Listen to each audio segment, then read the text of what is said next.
4 বছরের সম্পর্ক ভাঙনের কারণ হিসেবে ছেলেটা সেদিন পরিবারের দোহাই দিয়েছিল। মরিন মুখে মাথা নত করে বলেছিল, আমার কারণে সে তার আপন লোকদের কষ্ট দিতে পারবে না। আমি যেন তাকে মাফ করে দেই। আহ 4 বছর একসাথে কাটানোর পরও কারো আপন হতে না পারার চাইতে কষ্ট আর কিসে আছে। আমি ছেলেটাকে কিচ্ছুটি বলিনি, কোনো অভিযোগ রাখিনি। জোর করে কি আর আপন মানুষ হওয়া যায়? ওহু, যায় না। অবাক হয়েছিলাম, কষ্ট পেয়েছিলাম ভীষণ। নিজের অনেক বেশি আপন ভাবা মানুষটার আপন হতে না পারার ব্যর্থতাটা ঠিক হজম করতে পারছিলাম না। সব পরিস্থিতিতে শক্ত থাকায় আমি ভেঙে গুড়িয়ে গিয়েছিলাম। তবে সেটা ভেতরে ভেতরে। কষ্টগুলো বরাবরই একান্ত একার হয়। মানুষ জানান দিয়ে করুণার পাত্রী হওয়ার ইচ্ছে কোনো কালেই ছিল না, এখনো নেই। মা বাবা জানতো ছেলেটার কথা। কথা ছিল আমার গ্র্যাজুয়েশনটা কমপ্লিট হলেই দুই পরিবার এক হবে। সে আর হলো কই? আমি জানি পরিবারটা শুধু সে বাহানা হিসেবে ব্যবহার করেছে। আসলে সে নিজেই আমাকে আপন করতে পারছিল না। তার দোষ দেই না। জোর করে তো আর আপন করা যায় না। তারই বা কি দোষ? কিন্তু মা বাবাকে কি জবাব দিব? তাদের নিষেধ না শুনে পরম যত্নে ভালোবাসা ছেলেরা শেষমেশ ধুলোর মতো ফুদিয়ে ঝেড়ে ফেলে দিল। তারা নিশ্চয়ই খুব ভাব নিয়ে বলবে, বলেছিলাম না। মিলল আমাদের কথা। আমার প্রখর আত্মসম্মানবোধটা এক নিমিষেই তাদের সামনে ভেঙে গুড়িয়ে যাবে ভাবতেই গলা ধরে এলো। কঠিন পরিস্থিতিতেও চোখের পানি না ফেলায় আমার চোখ দুটো ক্ষণে ক্ষণে ভিজে উঠছিল। হেরে যাওয়া আসলে খুবই কষ্টের। আর সেটা যদি হয় ভালোবাসার কাছে, তখন বোধ হয় কষ্টটা আরো খানিকটা বেশি তীব্র হয়। কিছু দূর হাঁটার পর মনে হলো আমি আর হাঁটতে পারছি না। বারংবার চোখ ঝাপসা হয়ে যাচ্ছিল। শাড়ির আঁচল দিয়ে কপাল মুছি, গলায় জমে থাকা বিন্দু বিন্দু ঘামগুলো মুছি, সব শেষে বাঁধা না মানা চোখ দুটো মুছি। কিন্তু শান্তি পাই না। বিচ্ছেদ বুঝি এত কষ্টের হয়? কিন্তু কষ্টটা যার জন্য হয় সে বেজায় সুখেই থাকে। সে তো সফল তার চাওয়া পাওয়ার কাছে। কি যে আজব এই দুনিয়ার নিয়ম। রাস্তার এক কিনারে দাঁড়িয়ে এসব ভাবনায় আচ্ছন্ন ঠিক তখন পাশ থেকে একটা কণ্ঠস্বর ভেসে আসলো। একটা রিক্সা ডেকে দিব এলিজা। আমি চমকে উঠলাম। পাশে তাকাতেই দেখি সোয়াদ ভাই। আমি দ্রুত চোখ মুছলাম। যথেষ্ট স্বাভাবিক হওয়ার ভান করে বললাম, না, প্রয়োজন নেই। আমি নিজেই ডেকে নিতে পারবো।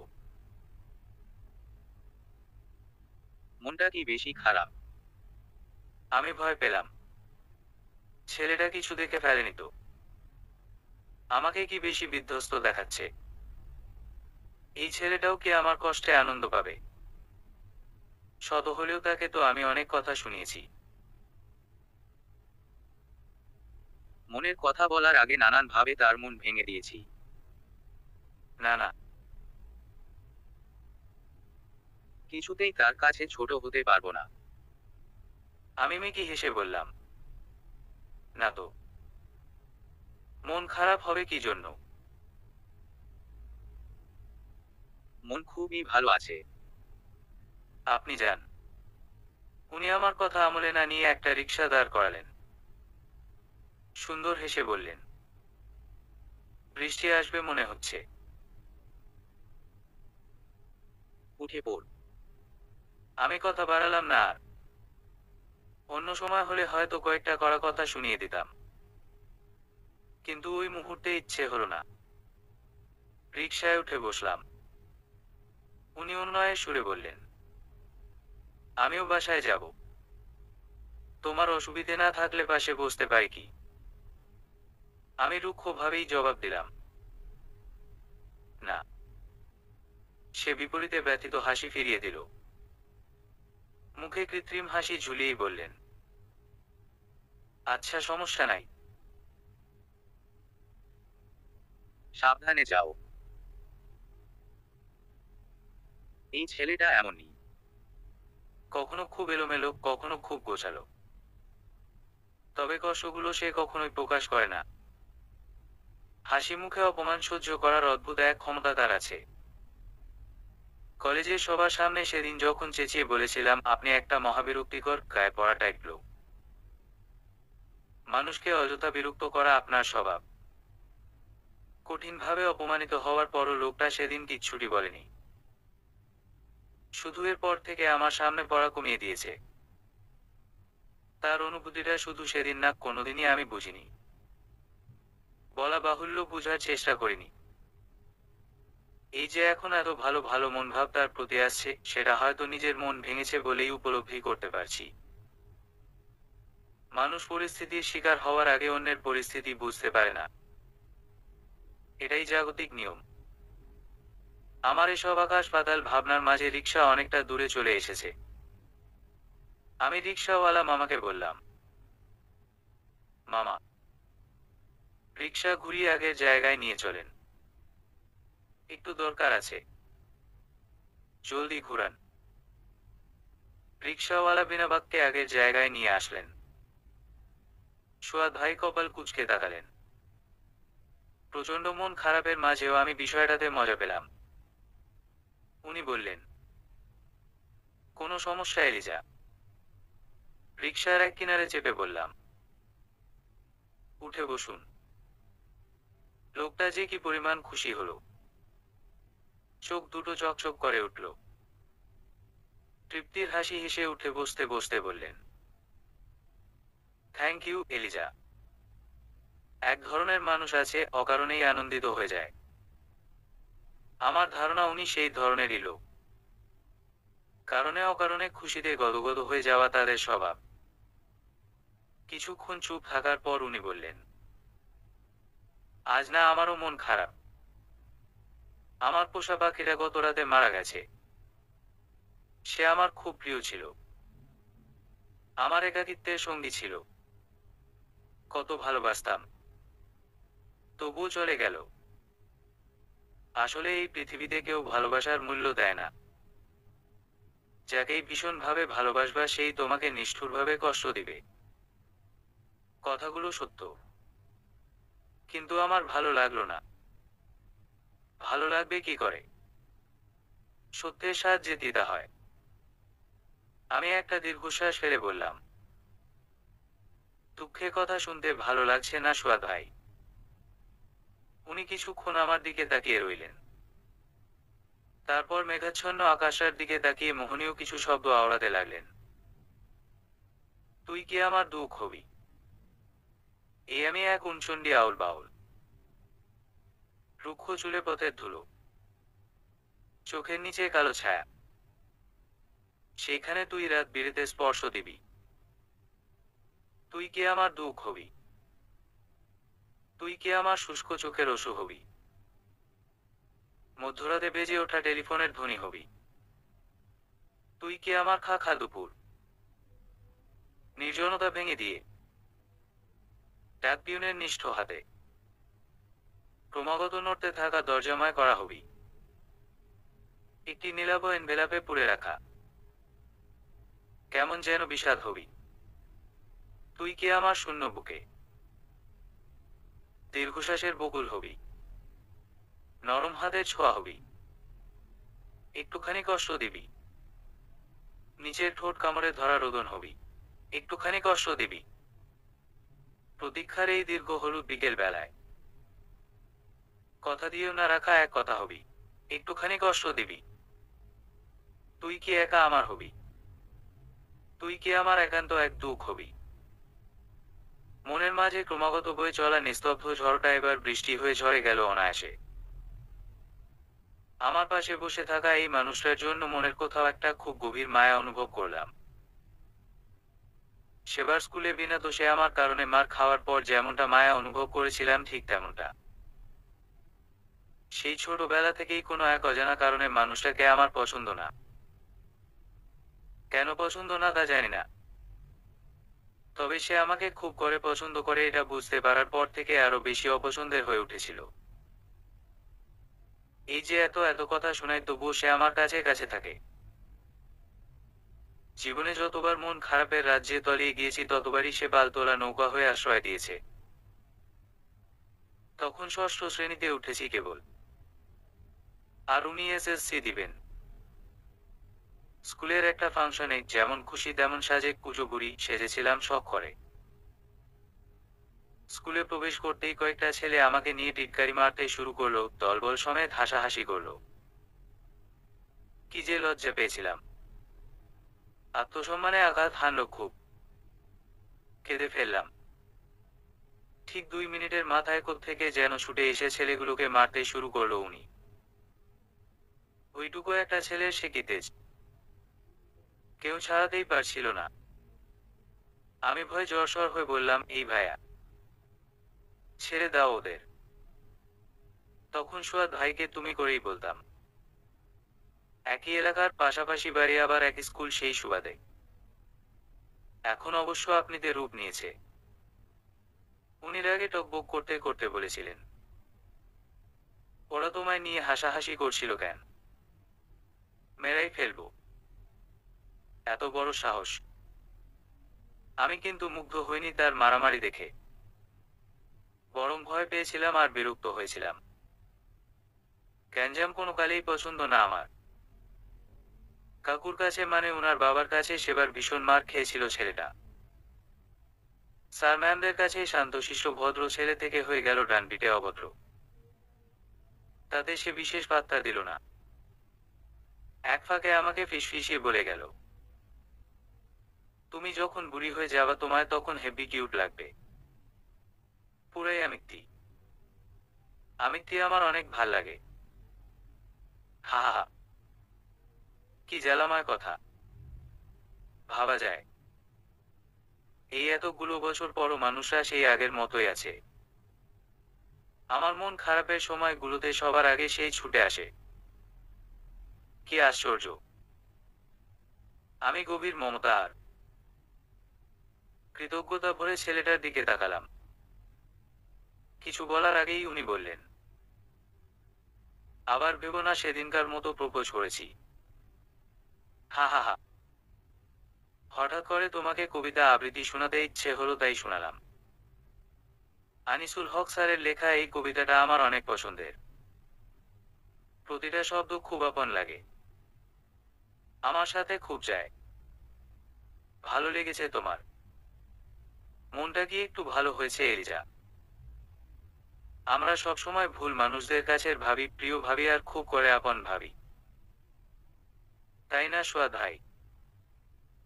মানুষের মনের সাথে বোধহয় প্রকৃতির নিবিড় সম্পর্ক রয়েছে। মনের সাথে পাল্লা দিয়ে প্রকৃতিতেও যেন বিষণ্ণতা ভর করেছে। বাসায় ঢোকার সাথে সাথেই ঝুমঝুম করে বৃষ্টি নামা শুরু করলো। রিকশায় বসে থাকা মানুষরা ভিজে গেল মুহূর্তেই। আমি কিছু বলার আগেই রিকশাটা চলে গেল অনেকখানি। একটা দীর্ঘশ্বাস ফেলে আমি বাসার ভিতরে চলে এলাম। দরজা খুলে দিল আলিশা, আমার ছোট বোন। কেমন যেন ভীত চোখে তাকালো। ভেতরে ঢোকার পর মা আর বাবাকে থমথমে মুখে বসে থাকতে দেখে আজ করতে পারলাম কিছু একটা হয়েছে। মন মেজাজ খারাপ থাকায় আমি কিছু না জিজ্ঞাসা করেই রুমে চলে গেলাম। রুমে যাওয়ার প্রায় সাথে সাথে মা চিল্লায় বলে উঠল, হ্যাঁ এখন তো আর আমাদের তোয়াক্কাই করবে না।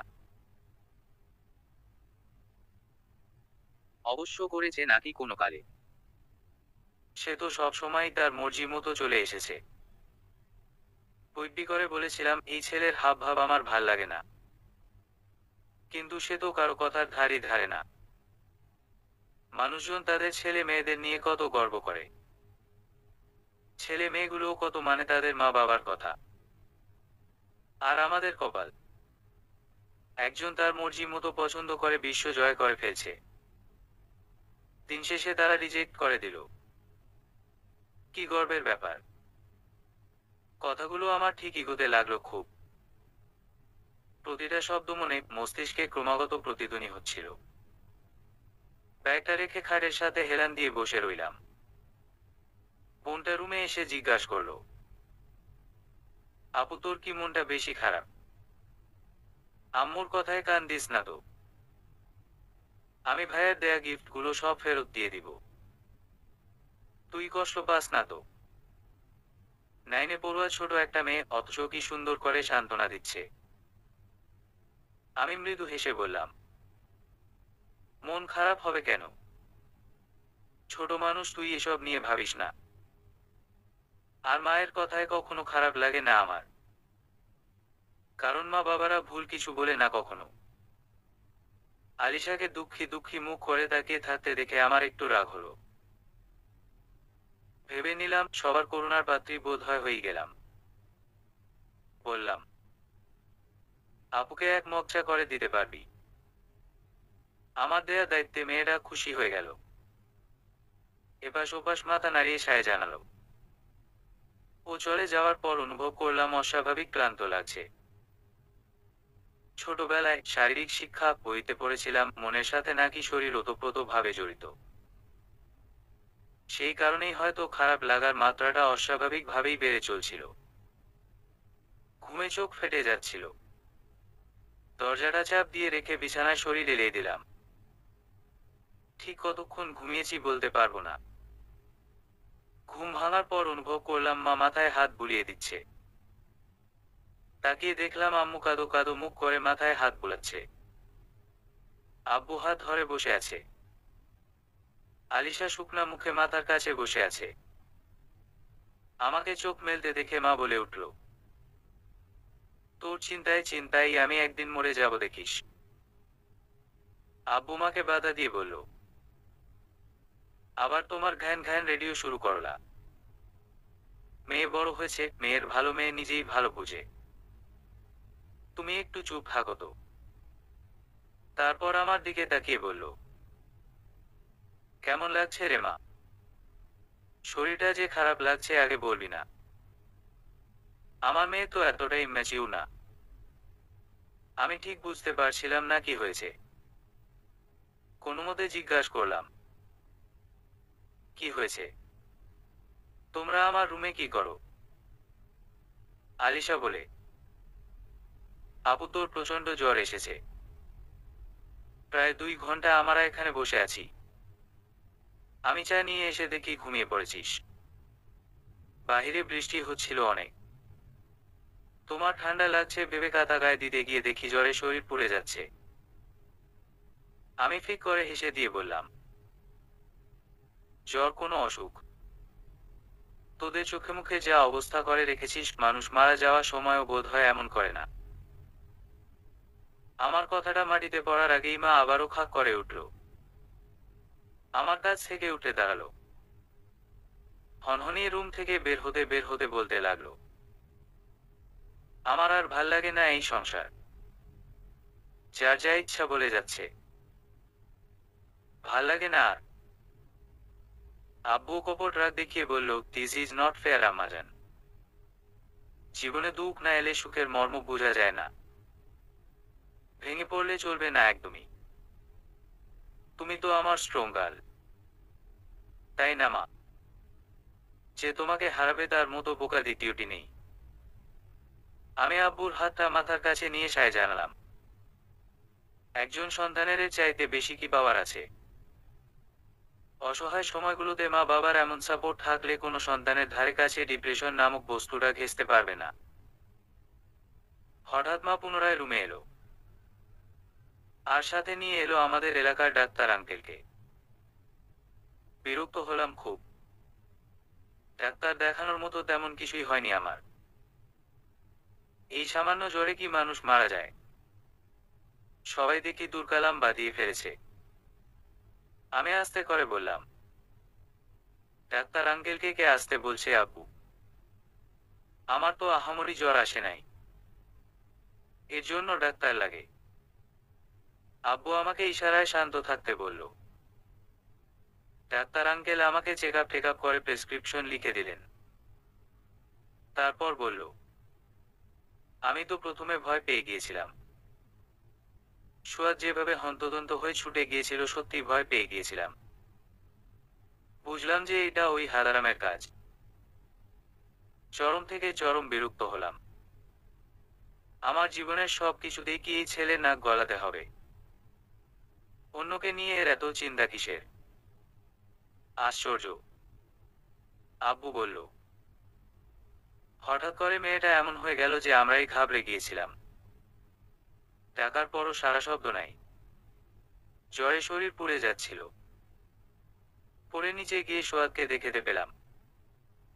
ওকে বলার পর ও নিজেই ছুটে গেল আপনাকে ডাকতে। ও আসে নাই সাথে? এসেছে তো, নিচে দাঁড়িয়ে আছে। বললাম আমার সাথে আসতে। বলল ও নাকি ভিজে গিয়েছে। আব্বু আর ডাক্তার আঙ্কেল বেরিয়ে যাওয়ার সাথে সাথে আলিশা ধীর কণ্ঠে বলল, দেখেছিস আপু, সোয়াদ ভাইয়া কত ভালো, আর তুই দেখতেই পারিস না? আমাকে একটু বারান্দায় নিয়ে চল তো। আলিশা আমাকে ধরে বারান্দায় নিয়ে গেল। বৃষ্টি ততক্ষণে থেমে গিয়েছে। বারান্দা থেকে দেখতে পেলাম আধ ভেজা অবস্থায় একটা আধ পাগল ছন্নছাড়া ছেলে এ মাথা থেকে ও মাথা পায়চারি করছে অনবরত। মানুষ এত বোকা কেন হয় কে জানে। দুষ্প্রাপ্য জিনিসগুলাতে মানুষের আগ্রহ বোধ হয় বরাবরই একটু বেশি থাকে। অবহেলা পাওয়ার পরও সেখানে তাদের আগ্রহের সীমা থাকে না। কি অদ্ভুত, তাই না? এরপর কেটে গেল 2 দিন। এই 2 দিন আমি বাসা থেকে বের হলাম না। নিজেকে একটু একা রাখছিলাম আর কি। একটু শক্ত ধাঁচের মানুষ হওয়ার ফলে বিরহে কাতর হয়ে দেবদাস হয়ে থাকলাম না। সরি, দেবদাসের ফিমেল ভার্সন কি? দেবদাসিনী। হা হা। সে যাই হোক, 2 দিন পর ঠিক করলাম ভার্সিটি যাব। আমি এমন ঘাপটি মেরে ঘরে বসে থাকলে প্রাক্তন ভাববে তার জন্য শোক পালন করছি। তা তো হতে দেওয়া যাবে না। বাসা থেকে বের হওয়ার আগে মাকে বলতে গেলাম। দেখলাম সে কেমন করে যেন তাকাচ্ছে। আমার হাসি পেল। এই মানুষটার হাবভাব দেখলে মনে হয় মনটা আমার না তার ভেঙেছে।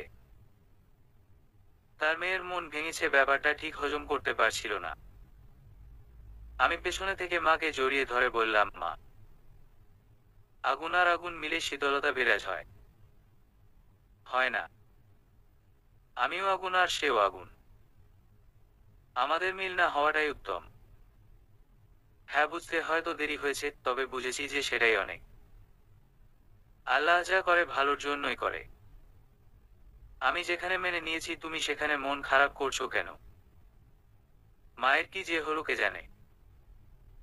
আমাকে জড়িয়ে ধরে মাথায় হাত বুলিয়ে বলল, আল্লাহ জানায় তার থেকে বেশি ফিরিয়ে দেয়। তোর জন্য আরো অনেক ভালো কিছু অপেক্ষা করছে।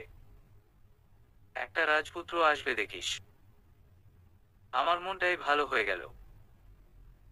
সন্তানের মন ভালো করার অদ্ভুত ক্ষমতা আল্লাহ তাআলা প্রত্যেক মাকেই দিয়ে পাঠিয়েছেন। বকবে, শাসন করবে, আবার দিন শেষে তারাই ছায়া হয়ে শান্তি দিবে। বাসা থেকে বের হয়ে রিকশার জন্য দাঁড়ালাম। কিন্তু অনেকক্ষণ দাঁড়িয়ে থাকার পরও যখন রিকশা পাচ্ছিলাম না, তখন বিরক্ত হয়েই হাঁটা ধরলাম।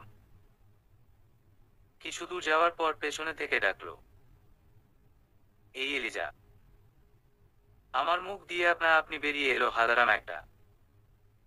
যদিও কথাটা তার কান অবধি পৌঁছায়নি।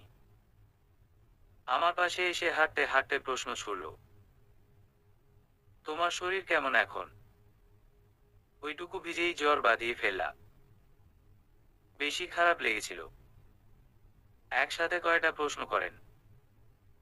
উনি হো হো করে হেসে উঠলেন।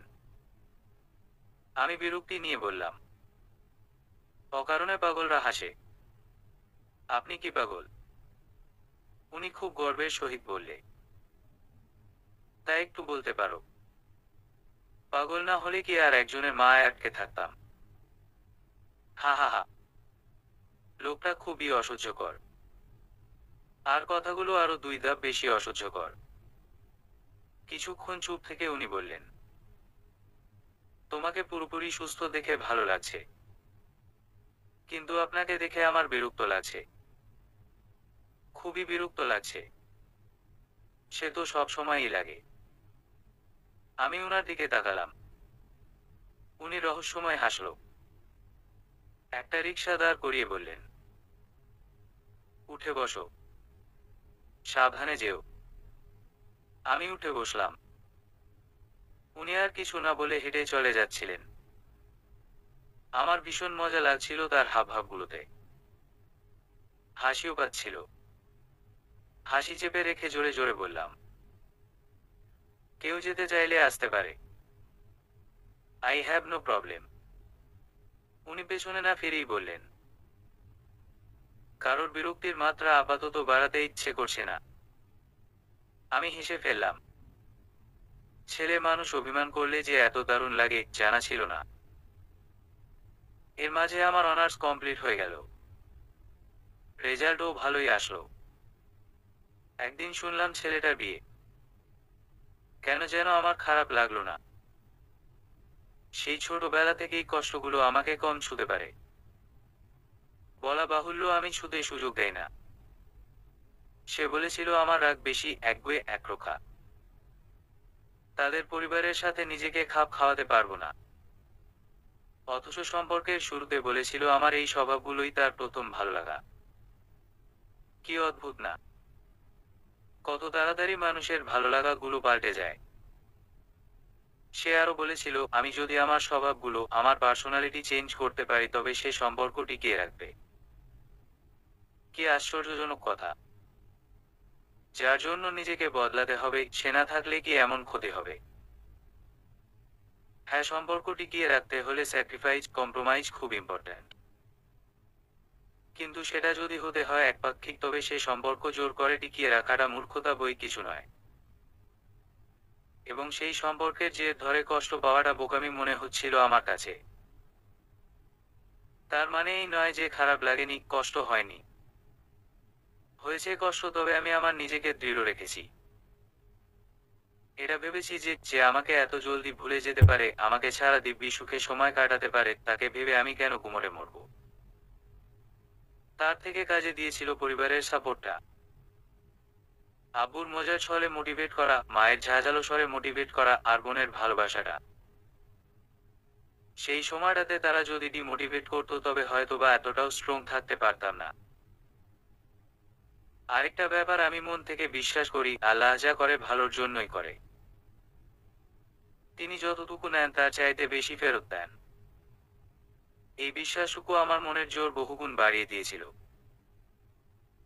ছেলেটার বিয়ের খবর মাই দিয়েছে। কোত্থেকে শুনেছে জানি না, তবে এরপর থেকে ঘরে তুলকালাম বাঁধিয়ে ফেলেছে। সে দৃঢ় প্রত্যয় নিয়ে বলল এবার তিনি আর আমার নিষেধ শুনবে না।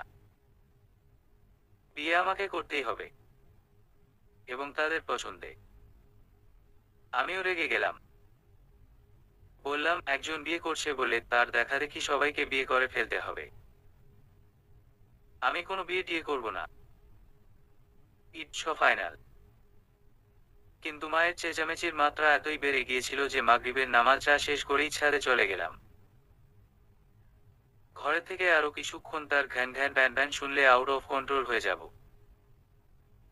তার চাইতে ছাদে বসে চাঁদের সাথে গল্প করলেও শান্তি লাগবে। যেই ভাবা সেই কাজ। চুপি চুপি রুম থেকে বেরিয়ে ছাদে চলে গেলাম। ছাদে যেতেই অপর পাশের ছাদ থেকে ভেসে আসা মৃদু মন্ত্রমুগ্ধকর ধ্বনি শুনতে পেলাম। ওই ছাদটা সোয়াদ ভাইদের। আমি ছাদের কার্নিশে দাঁড়িয়ে শিওর হচ্ছিলাম গিটারটা কি সোয়াদ ভাই বাজাচ্ছে নাকি অন্য কেউ। উল্টো দিকে ফিরে থাকায় বুঝতে পারছিলাম না। আমি কৌতূহলী স্বরে ডাকলাম, সোয়াদ ভাই। চাঁদের আবছা আলোয় এক বিষণ্ণ ছেলের অবয়ব ফুটে উঠল। শ্যামনের ছিমছাম বর্ণের লোকটার ভ্রুটা সামান্য কুঁচকে এলো। গিটারটা কোল থেকে নামিয়ে আমার দিকে ফিরে দাঁড়ালো। লোকটাকে আজকাল দেখলে কেন জানি খুব মায়া লাগে। বারবার মনে হয় কেন যে এই পাগল পাগল ছেলেটাকে ভালোবাসলাম না। উনি ফোনের ফ্ল্যাশ অন করে আমার মুখে তাক করলো। তীক্ষ্ণ আলোটা সইতে না পেরে মুখের সামনে হাত দিয়ে বললাম, উফ অফ, লাইট অফ করেন। কানা নাকি? চাঁদের এত সুন্দর স্নিগ্ধ আলোতে হচ্ছে না। হাদারামটা খিটখিট করে হাসতে হাসতে বলল, তুমি নিজেই তো আস্ত একটা চাঁদ, তাই হয়তো অন্য কোনো বাহ্যিক আলো সহ্য করতে পারছো না। আমি বেশ মজা পেলাম। মেয়েদেরকে চাঁদের সাথে তুলনা করে মন গলানোর চেষ্টা করাটা ছেলেদের কমন টেকনিক। তারা ভাবে এমনটা বললে যে কোনো মেয়ে খুশিতে গদগদ হয়ে যাবে। আমি জিজ্ঞাসা করলাম, আমি চাঁদ হলে আপনি কি? উনি রহস্যময় হাসলেন। আকাশের দিকে আঙুল তাক করে বলল, ওই যে সুন্দর চাঁদটাকে ঘিরে লক্ষ কোটি তারা দেখতে পাচ্ছ, সেই লক্ষ কোটি তারার মাঝে মিটমিট করে জ্বলতে থাকা একটা তারা আমি। চাঁদ তার থেকে অনেকখানি দূরে যেই তারাটা সেটাই আমি। চাঁদের কাছে যাওয়ার আপ্রাণ চেষ্টা করেও বারবার ব্যর্থ হচ্ছে সে। অত অত উজ্জ্বল তারার মাঝে পাত্তাই পাচ্ছে না। কিন্তু চাঁদ তাকে খুব বেশি ভালোবাসে, দূর থেকেই ভালোবাসে। ভালোবাসতে হলে যে কাছে যেতে হবে এমন তো কোনো কথা নেই না। কিছু ভালোবাসা দূর থেকেই সুন্দর হয়। বলি একটা আকাঙ্ক্ষা মিশ্রিত দীর্ঘশ্বাস ফেলল। আমি বললাম, একটা গান শোনাবেন? আপনার কণ্ঠে একটা গান শুনতে ইচ্ছে করছে। উনি বললেন, আমি গান পারি না, কণ্ঠ বাজে। এখন যতটুকু পছন্দ কর, গান শোনার পর ততটুকুও করবা না।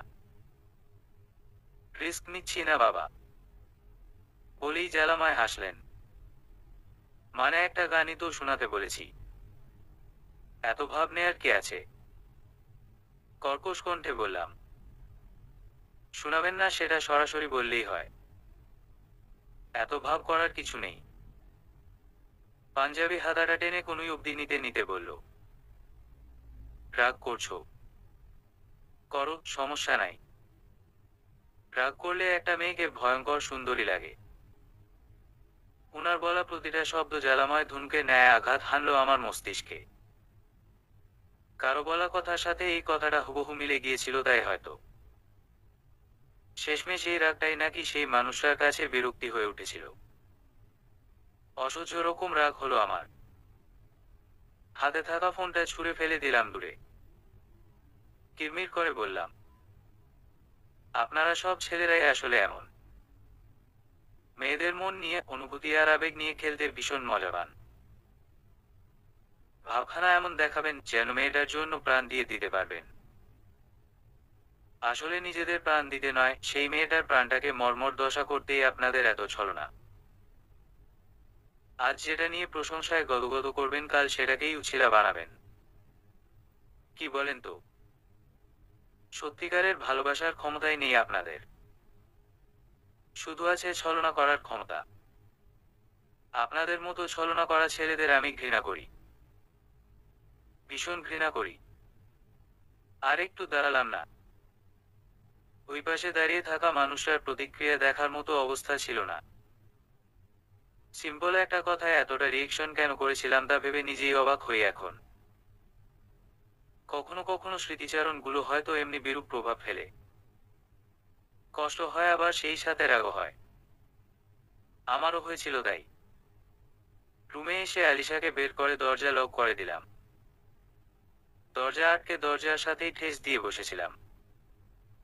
ওপাশ থেকে মা আব্বু আলিশা অনবরত দরজা ধাক্কাচ্ছিল।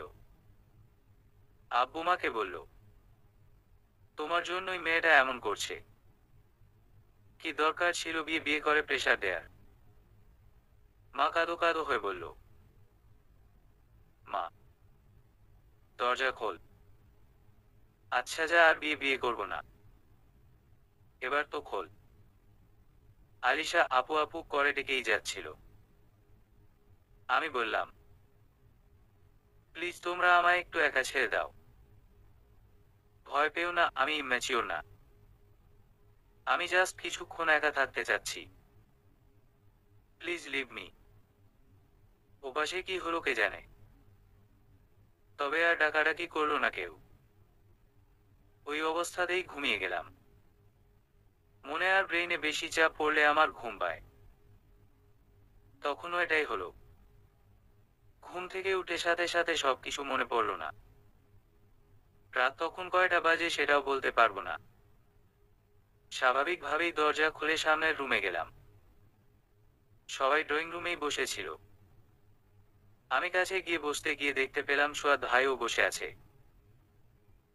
সবাই আমাকে দেখছিল আর আমি তাকে। সন্ধ্যার ঘটনাটা মনে পড়ে গেল। আমার যে কেমন লাগছিল তা আমি বোঝাতে পারবো না। মা আর আব্বু কিসব জিজ্ঞাসা করছিল সেদিকে আমার খেয়াল নেই।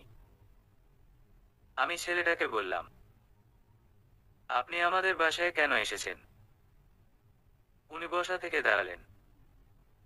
তারপর বললেন, এখন কেমন আছো এলিজা? আপনার কি মনে হচ্ছে আমি অসুস্থ? একটু বেশি বেশি করে ফেলছেন না? আমার তো মনে হচ্ছে আপনি অসুস্থ। শুধু অসুস্থই নয়, মানসিকভাবে অসুস্থ। যখন তখন অন্যের ব্যাপারে নাক গলাতে চলে আসেন কেন? সমস্যা কি আপনার? কাজ নেই কোনো?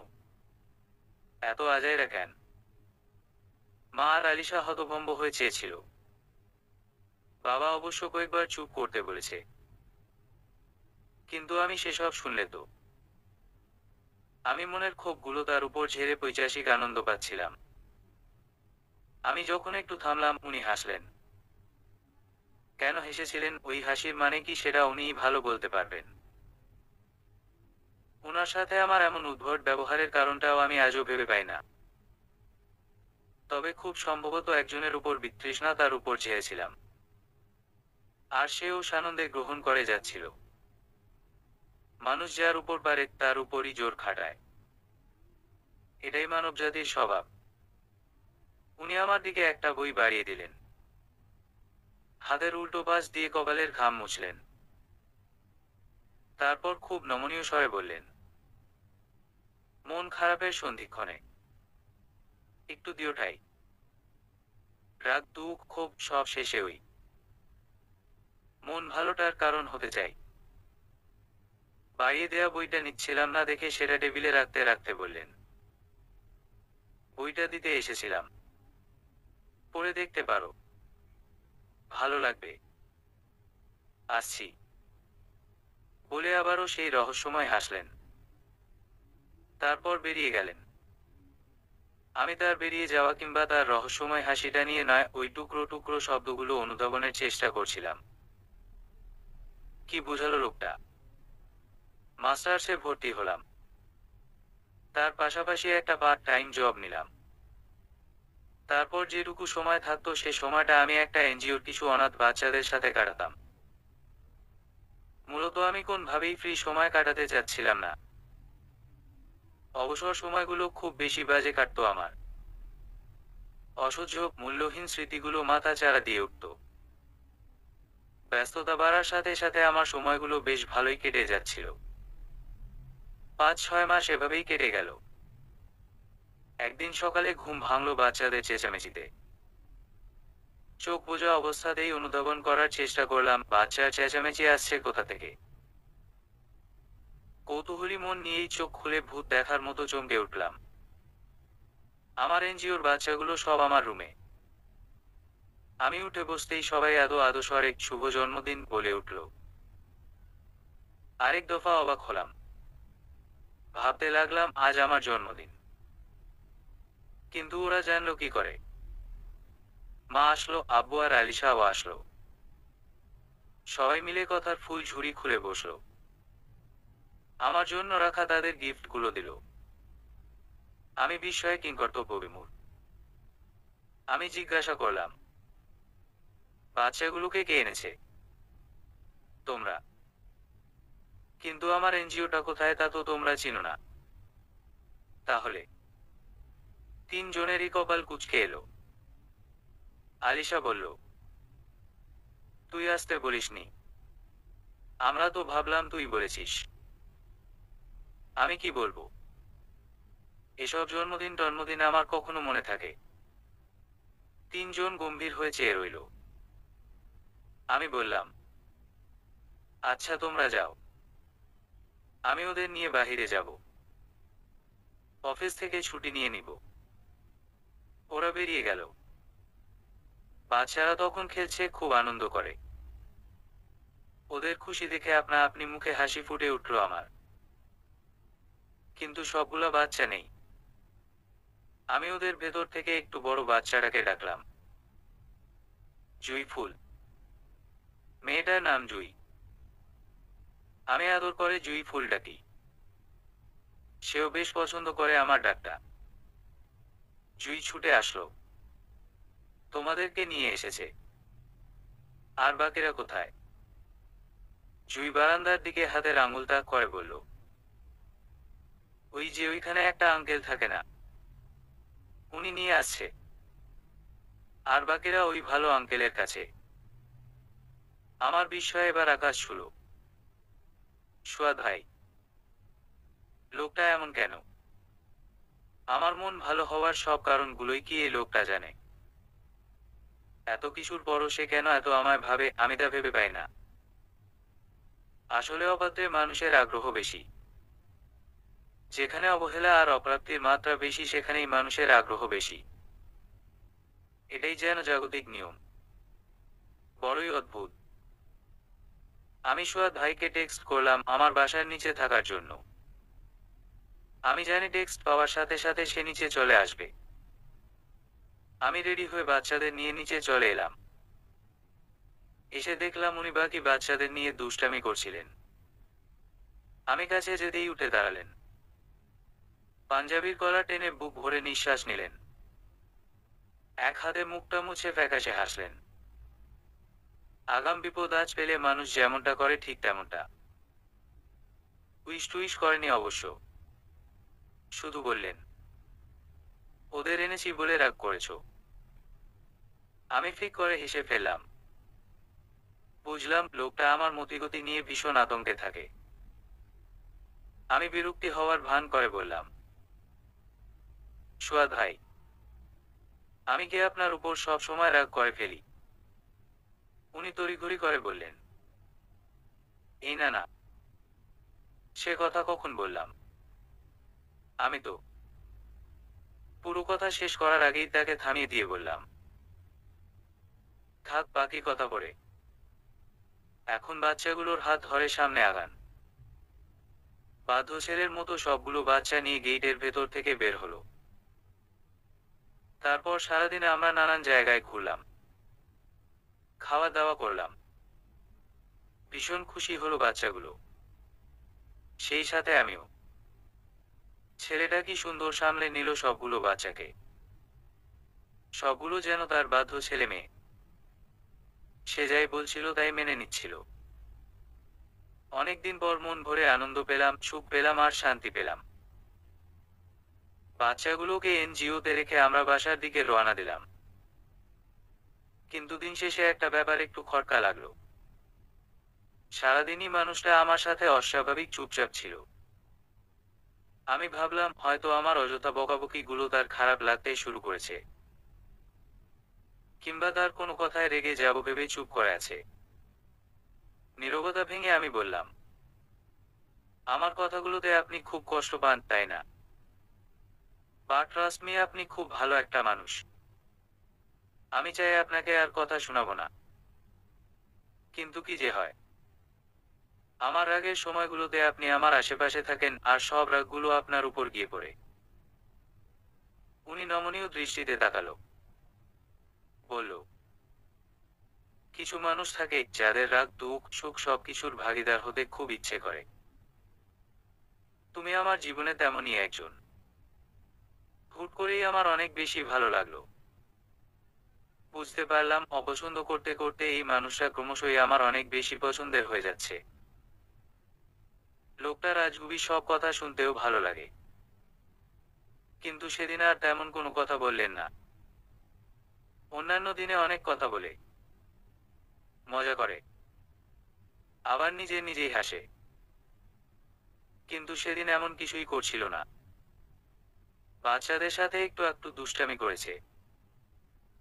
কিন্তু ওদের বিদায় দিয়ে আসার পর থেকেই উনার অস্বাভাবিকতা গুলো চোখে বাজল। ধীরে ধীরে আরো বাড়ছিল। লক্ষ্য করলাম খুব ঘামছিল আর একটু পর পর মুখ মুছতে ছিল। মাঝে মধ্যে নির্জীব দৃষ্টিতে আমার দিকে তাকাচ্ছিল। আমি জিজ্ঞাসু দৃষ্টিতে তাকিয়ে প্রশ্ন ছুড়লাম, আপনি ঠিক আছেন? উনি জিহ্বা দিয়ে ঠোঁট ভেজালেন, টান হয়ে বসে গলার নিচটা মুছলেন, তারপর হ্যাঁ সূচক মাথা নাড়ালেন। কেন জানি খুব মায়া হচ্ছিল। মানুষরা তো এমন না, আজ হঠাৎ এমন বিহেভ করছে কেন? সে কি অসুস্থ বোধ করছে, নাকি এমনিতেই আমাকে এড়িয়ে যাচ্ছে? এলিজা, একটা কথা বলি, রাগ হবা কি? আমি তার দিকে তাকালাম। পাতলা চুলগুলো খুব সুন্দর করে আঁচড়ানো, শ্যামবর্ণের মুখটাতে অদ্ভুত এক টান। ওই প্রথম বোধহয় তাকে এত খুঁটিয়ে খুঁটিয়ে দেখলাম। চোখে মুখে তার সে কি আকুতি! এই মানুষটাকে এত কষ্ট দেই ভাবতেই শিওরে উঠলাম। ইস, কত কষ্টই না জানি তার মনে জমা। আচ্ছা, আমি কি চাইলেই তার কষ্টগুলো মোচন করতে পারি? ভাবনাগুলোর অবসান ঘটিয়ে বললাম, আমার দিনটা এত সুন্দর করার জন্য শুধু একটা না, দুই তিনটা কিংবা আরো বেশি কথা শুনতে পারি। উনি বুক ভরে নিঃশ্বাস নিয়ে আমার দিকে তাকালেন, থেমে থেমে বললেন, একদিন যদি বাধা পড়ে কাজে সারপ্রাতে, মনে রেখো, যদি পড়িয়া মনে ছলছল জল নাই দেখা দেয় নয়ন কোণে, তবু মনে রেখো। কবিতাটুকু শেষ করে বললেন, আমার কথা না, রবীন্দ্রনাথ ঠাকুরের কথা। তুমি আবার ভেবো না তোমাকে বলেছি আমাকে মনে রাখতে। হা হা হা। লোকটার আজ কি হলো অনুধাবন করার চেষ্টা করলাম। মনে কিঞ্চিত সংশয়ও কি দিলেও প্রকাশ করলাম না। মৃদু হেসে বললাম, আপনার কবিতা অনেক ভালো লাগে তাই না? কবিতা ভালো লাগে কিনা জানি না, তবে একজনকে শোনাতে ভীষণ ভালো লাগে। যদিও সে রাগ হয়, তবুও ভালো লাগে। বাকি পথটুকু আমাদের আর কথা হয়নি। অনর্গল কথা বলতে থাকা লোকটা যেখানে চুপসে গিয়েছে সেখানে আমি আর কি বলবো। কিন্তু সেদিন আমি খুব করে চেয়েছিলাম ছেলেটা কথা বলুক। বাসায় আসতে আসতে প্রায় সন্ধ্যা হয়ে গেল। বাসায় আসার পর থেকে আশ্চর্যজনকভাবে লক্ষ্য করলাম হাদারামটাকে মাথা থেকে সরাতেই পারছি না। আরো অবাক করার বিষয় হচ্ছে এই পরিস্থিতিতে বিরক্ত হওয়ার বদলে ভালো লাগছে। বুক সেলফে রাখা তার দেয়া বইটার দিকে নজর যেতেই নিয়ে এসে উল্টেপাল্টে দেখলাম। প্রথম পৃষ্ঠা উল্টাতেই কিছু লেখা জ্বলজ্বল করে ভেসে উঠল। এই বইটা আমার অনেক পছন্দের। হয়তোবা এই গল্পের একটা ছেলের সাথে নিজের প্রতিচ্ছবি খুঁজে পাই তাই। বইটা বন্ধ করে কিছুক্ষণ ঝাপড়ে ধরে বসে রইলাম। ভালো লাগাগুলো বোধহয় হুটহাটি তৈরি হয়। রাত তখন 11টা কি 12টা। মা অনবরত দরজায় নক করছিল আর ডাকছিল। আমি আর আলিশা কিছুটা চমকে উঠলাম। দরজা খুলে কিছু বলার আগেই মা তেজ নিয়ে বলল, ওইদিকে হুলুস্থুল বেঁধে যাচ্ছে আর তোরা দরজা বন্ধ করে বসে আছিস। তিন দুনিয়া উল্টে গেলেও তো হুঁশ থাকবে না। আমি ধীরকণ্ঠেই জিজ্ঞাসা করলাম, কি হয়েছে মা? ওইদিকে সোয়াদকে তো হসপিটাল নেওয়া হয়েছে। অবস্থা নাকি খুব খারাপ। ওর মা তো কান্নায় ভেঙে পড়েছে। এই ছেলেটা ছাড়া তো আর কেউ নাই তার। আহারে! মায়ের কথাগুলো আমার কাছে উদ্ভট মনে হলো। কি সব বলে যাচ্ছিল। সারাদিন যেই মানুষটা আমার সাথে ঘুরলো হুট করে তার কি হয়ে গেল? আমি রেগে গিয়ে বললাম, আবোল তাবোল কি বলছো মা? ভালোই তো ছিল। মা কপাল কুঁচকে বলল, আবোল তাবোল কি বললাম? পোলাটা অসুস্থ এইটা তোর কাছে আবোল তাবোল মনে হইল? আর ভালো ছিল দেখা খারাপ হইতে পারবে না শরীর। একটা মানুষের সাথে সারাদিন থেকেও বুঝতে পারলাম না তার ভেতর কি চলছে। তার ওই অস্বাভাবিক আচরণের পেছনে যে তার অসুস্থতা ছিল তা টেরই পেলাম না। কত কেয়ারলেস আমি, কতটা স্বার্থপর। ইসস! না জানি কতটা কষ্ট পাচ্ছিল তখন ছেলেটা। ভাবতে ভাবতে বিছানা থেকে নেমে কোনোমতে হিজাবটা বেঁধে নিলাম। মা খাটে বসতে বসতে বলল, হিজাব বাঁধছিস কেন? মায়ের প্রশ্ন এড়িয়ে গিয়ে বললাম, কোন হসপিটাল নিয়েছে জানো মা? মা বিস্ময় নিয়ে কপাল কুঁচকে তাকিয়ে মাথা নাড়ালো। তারপর ধীর কণ্ঠে হসপিটালের নাম বলল। ততক্ষণে আব্বু রুমে চলে আসলো। আমাকে রেডি হতে দেখে সবাই মোটামুটি অবাকের শেষ সীমায়। আব্বু বলল, কোথাও যাচ্ছিস মা? হুম। কোথায় যাচ্ছি সেটা না বললেও মা ততক্ষণে আঁচ করে ফেলেছিল কই যেতে পারি। হঠাৎ রেগেমেগে চেঁচিয়ে বলে উঠল, তুই কি এখন হসপিটাল যাবি নাকি? অত্যন্ত স্বাভাবিকভাবেই বললাম, তো যাব না। না যাবি না। তুই গিয়ে কি করবি এত রাতে? তুই কি ডক্টর? মায়ের উপর রাগ হলো প্রচুর। এই মহিলাটা সব কিছুতে বাধা দেয়। একটু স্বার্থপরও বটে। কতভাবে এই ছেলেটা বিপদে ঢাল হয়ে পাশে থেকেছে নিঃস্বার্থভাবে, কি করে ভুলে গেল সেসব। ব্যাগ কাঁধে নিতে নিতে বললাম, তোমার মেয়ে যতবার অসুস্থ হয়েছিল ঠিক ততবারই এই লোকটাই এগিয়ে এসেছিল। তুমি খুব স্বার্থপর আর সুবিধাবাদী মা। তোদের বলাটাই আমারই ভুল হয়েছে। রাতের বেলা কোন মা একা ছাড়বে? বলছো কেন আম্মু? প্যাঁচা তো তুমিই লাগাইলা। আড়মোড়া দিতে দিতে বলল আলিশা। হ্যাঁ ভুল করছি। এখন স্বার্থপর সুবিধাবাদী আরো কত কি হতে হচ্ছে। দিন হলে কি মানা করতাম। মাকে সম্পূর্ণ অগ্রাহ্য করে আব্বুকে বললাম, আমি একটু দেখেই চলে আসবো আব্বু। সে আমাদের সব বিপদে না বলতেও এগিয়ে আসে। আর আজ তার এই খারাপ সময়টাতে ঘরে বসে থাকবো, এটা কি ঠিক বলো? তার তো বাবা নেই, ভাই নেই, বোন নেই। যাচ্ছি আব্বু। মাকে তুমি বুঝাও। আমি আর বুঝাইতে পারবো না। আব্বু আমাকে চোখের ইশারায় সায় দিল। আলিশা বলল, কিন্তু আপু, যাবি কিভাবে? গাড়ি টাড়ি সব তো মেবি বন্ধ হয়ে গেছে। আমি ম্যানেজ করে ফেলবো। সমস্যা নাই। ঢাকা শহরে রাত 12টা কোনো ব্যাপার না। হ্যাঁ একটা মেয়ের জন্য রাত 12টা তো কোনো ব্যাপারই না।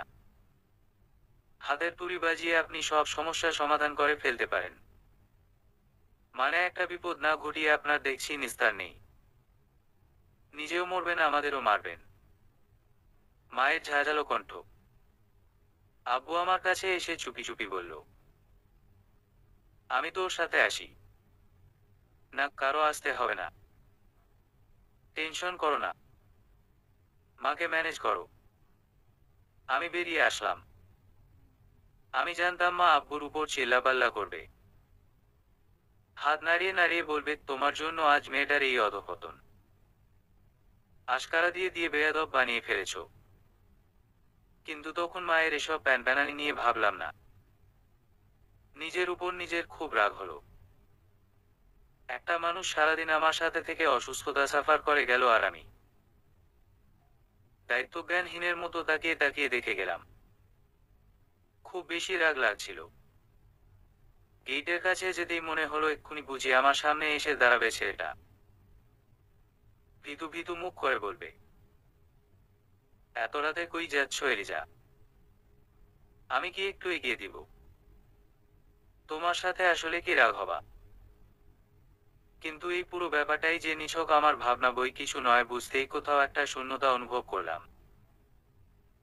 একটা দীর্ঘশ্বাস ফেলে গেট থেকে বের হলাম।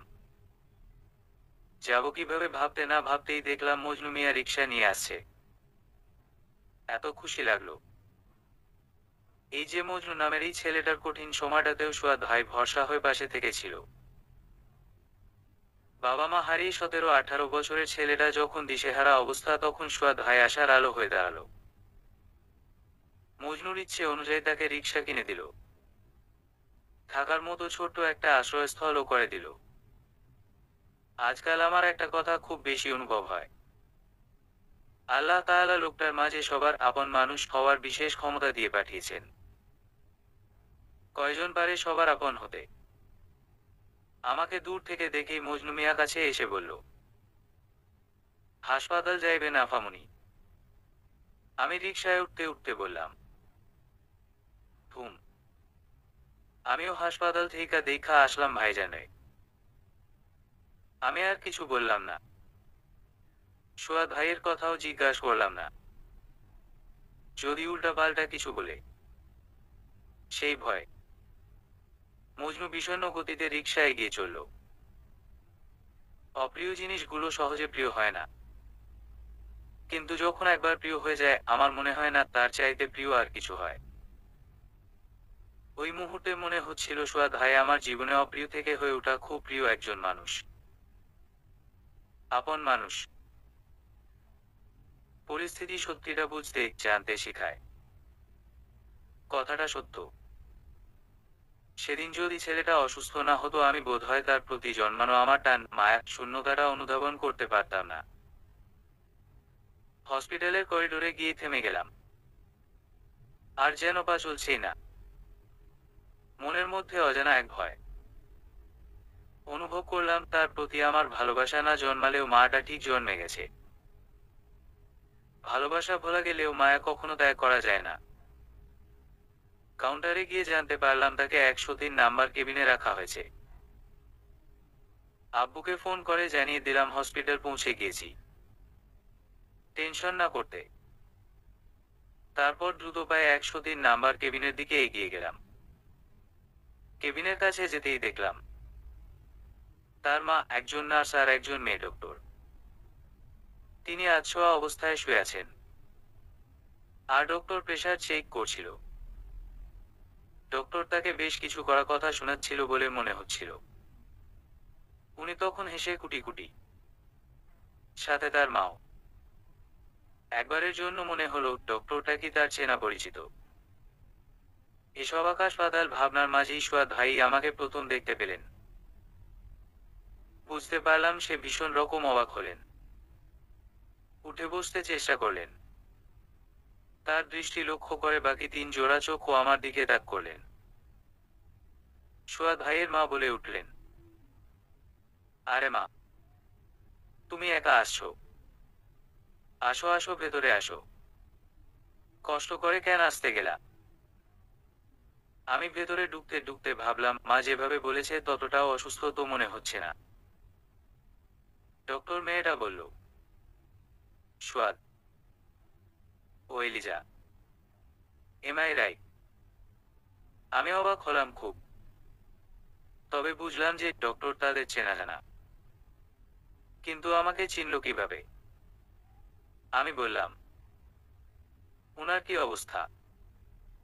শরীর কেমন এখন? মেয়েটা বলল, ওর থেকেই জেনে নাও। বলেই সোয়াদ ভাইয়ের মাকে উদ্দেশ্য করে বলল, ফুপি, চলো তোমাকে আমার চেম্বারটা দেখাই। ততক্ষণ এলিজা তো আছে। উনিও আর বাদ সাধলেন না। উঠে দাঁড়ালেন।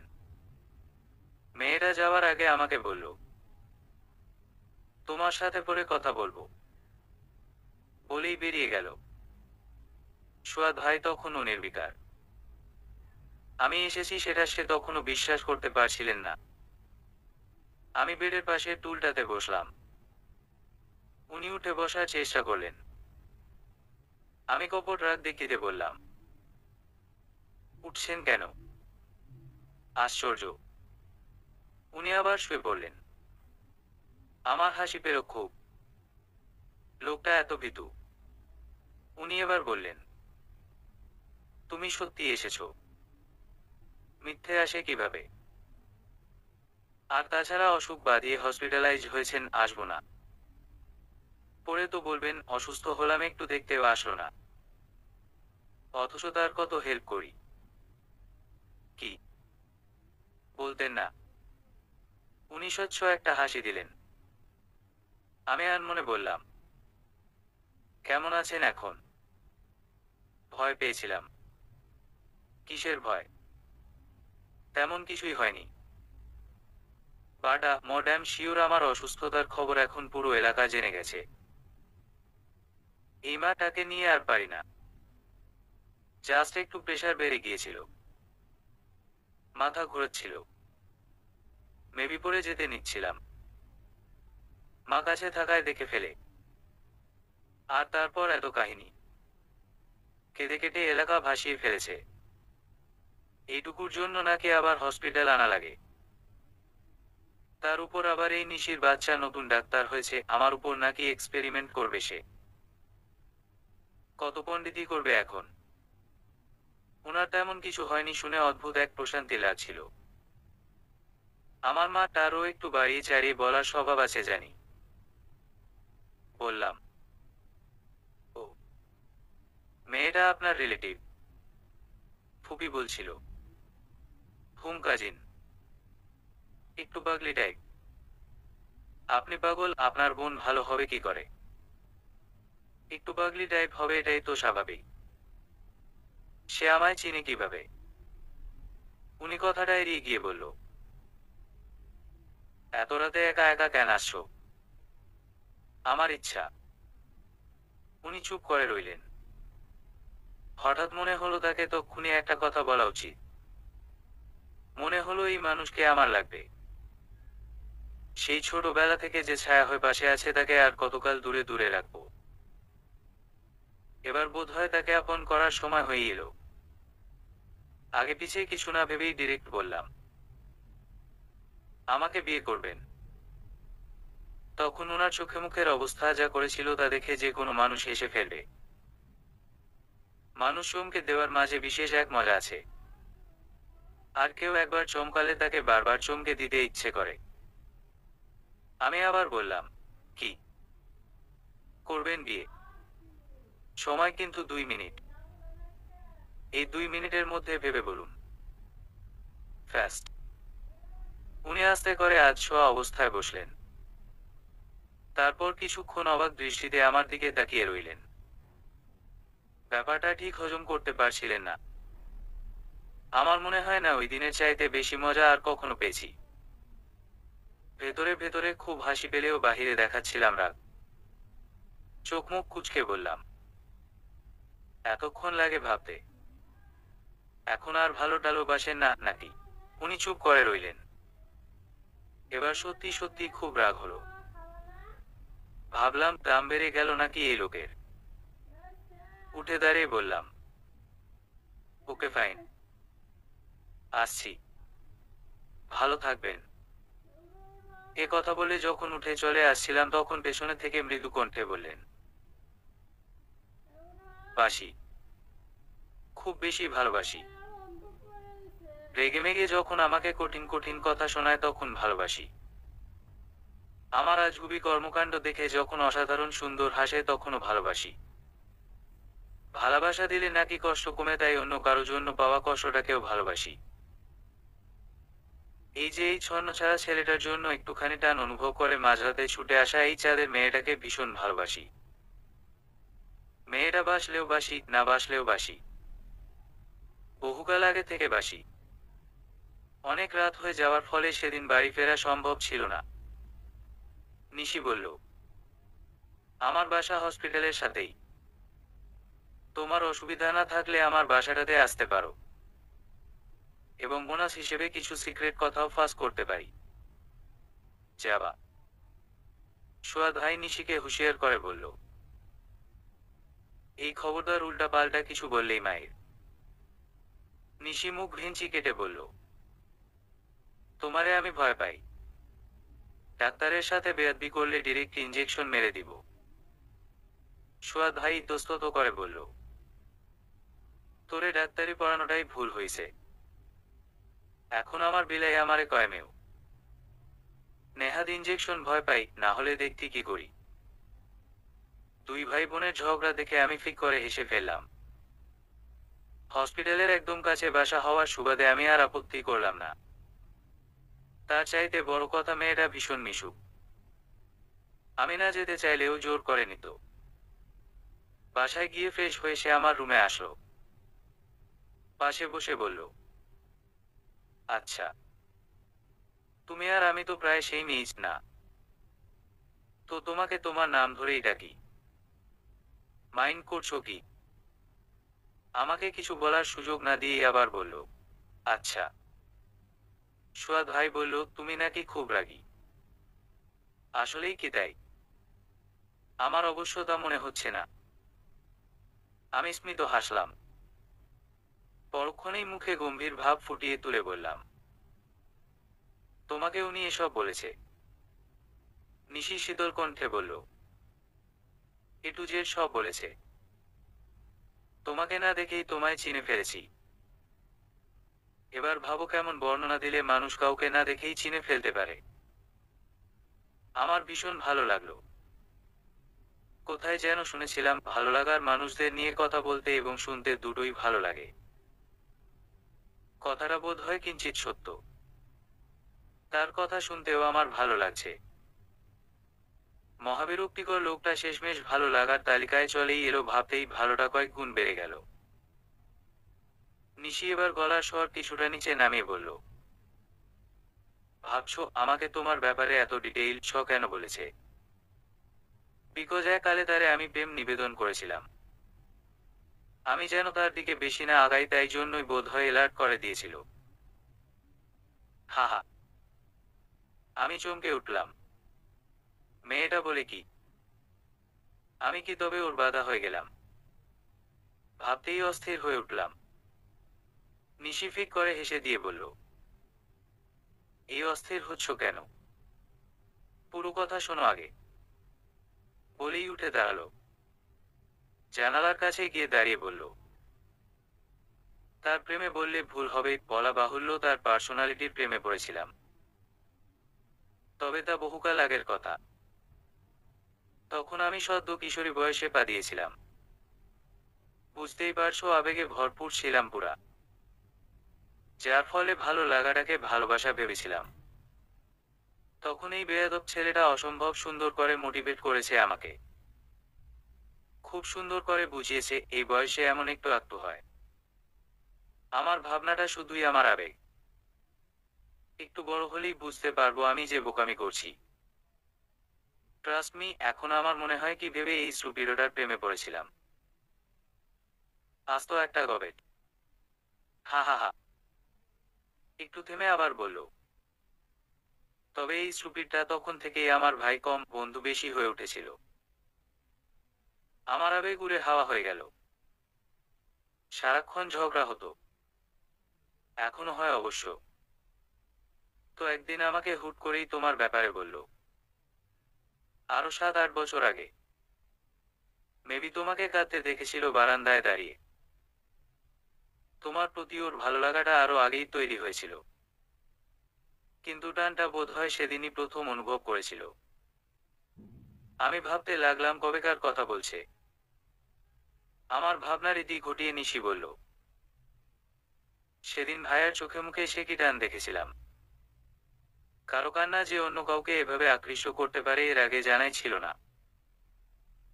আমি ভীষণ মুগ্ধ হয়েছিলাম যেন। এত সম্মানের সহিত আজ অব্দি কাউকে ভালোবাসতে দেখিনি। ভাইয়া তোমার সব কিছুতে মুগ্ধ হয়। আর এত নিখুঁত ভাবে প্রতিটা ভালো লাগার বর্ণনা দিত যে মাঝে মধ্যে হিংসে হতো তোমায় এত ভালো কেন বাসে ভেবে। বলেই হেসে ফেলল। সে আমায় অনেক ভালোবাসে সেটা আমিও জানি। কিন্তু তার ভালোবাসার গভীরতা আজও অনুমান করতে পারিনি। খুব কাছের আপন মানুষগুলার ভালোবাসা বোধ হয় কখনো অনুমান করাও যায় না। পরদিন হসপিটাল থেকে সবাই একসাথেই বাসায় গেলাম। আমি আমার বাসায় যাওয়ার আগে মানুষরা শুধু বলল, এলিজা, আমাকে 2 মাস সময় দিতে পারবা? এই 2 মাস আমাদের কথা হবে না, দেখা হবে না। কিন্তু 2 মাস পর আমি ফিরে এসে যদি তোমার কাছে তোমাকে চাই, দিবা আমাকে? আমি কোনো কিছু না ভেবেই বললাম, দিব। আমার নিজেরও একটা বোকাশোকা আপন মানুষ দরকার। ঠিক আপনার মতো। উনি হাসলেন। কি যে সুন্দর সেই হাসি। তৃপ্তির হাসি, খুশির হাসি, আর শেষে এসে জয়ের হাসিটা বুঝি এমনই সুন্দর হয়। কেন যে এই মানুষটাকে বুঝতে এত দেরি করেছি তা ভেবেই শুধু আফসোস হতো। হাতের নাগালের জিনিসগুলো আমরা বড্ড বেশি অবহেলা করি। সব হারিয়ে যখন শূন্য হয়ে যায় তখনই কেবল এর কদর করি। একেই বোধ হয় বলে স্বার্থপরতা। এর 2 দিন পর উনি চট্টগ্রাম চলে যাবেন ব্যবসায় কাজে। এই প্রজেক্টে লাভ হলে তার নাকি আর পেছনে ফিরে তাকাতে হবে না। চট্টগ্রাম যাওয়ার আগে আমার সাথে দেখা করতে এলেন। খুশি খুশি মনে বললেন, এই মেয়ে, দোয়া করবা কিন্তু।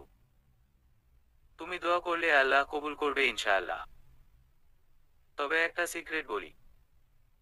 আমি কপাল কুঁচকে জিজ্ঞাসা করলাম, কি সিক্রেট? আমার মনে হচ্ছে আমি এই প্রজেক্ট জিতবো ইনশাআল্লাহ। প্রথমে প্রজেক্টটা জিতে নিব, তারপর তোমাকে। বলেই একগাল হাসলেন। আমিও হাসলাম পাগলের খুশিতে। এরপর হঠাৎ নীরব হয়ে গেলেন। কিছুক্ষণ আমার দিকে তাকিয়ে রইলেন। অদ্ভুত চাহনি। আমার আনিজি লাগলো। বললাম, কি সমস্যা? এভাবে তাকিয়ে আছেন কেন? আপনার না দেরি হয়ে যাচ্ছে? যাবেন না? আমার কথায় যেন বাস্তবে ফিরল। পাঞ্জাবিরা হালকা টেনে সটান হয়ে দাঁড়ালো। জিহ্ব দিয়ে ঠোঁট ভিজিয়ে অপ্রস্তুত হাসল। চোখ কচলাতে কচলাতে বলল, খারাপ লাগছে কেন জানি। এখন আবার মনে হচ্ছে 2 মাস থাকতে পারবো না চট্টগ্রাম। আমি খিলখিলিয়ে হেসে উঠলাম। একটু তাচ্ছিল্য করে বললাম, আপনি আজ তো একটা পাগল সোয়াদ ভাই। উনি বাম হাত দিয়ে মাথার পেছনে চুলকাতে চুলকাতে বলল, ও, ও কি? ও বলার মতো কিছু বলেছি? বোকা। সে যেন দোটানায় পড়ে গেল। কি বলবে কি করবে কিছুই বুঝতে পারছে না।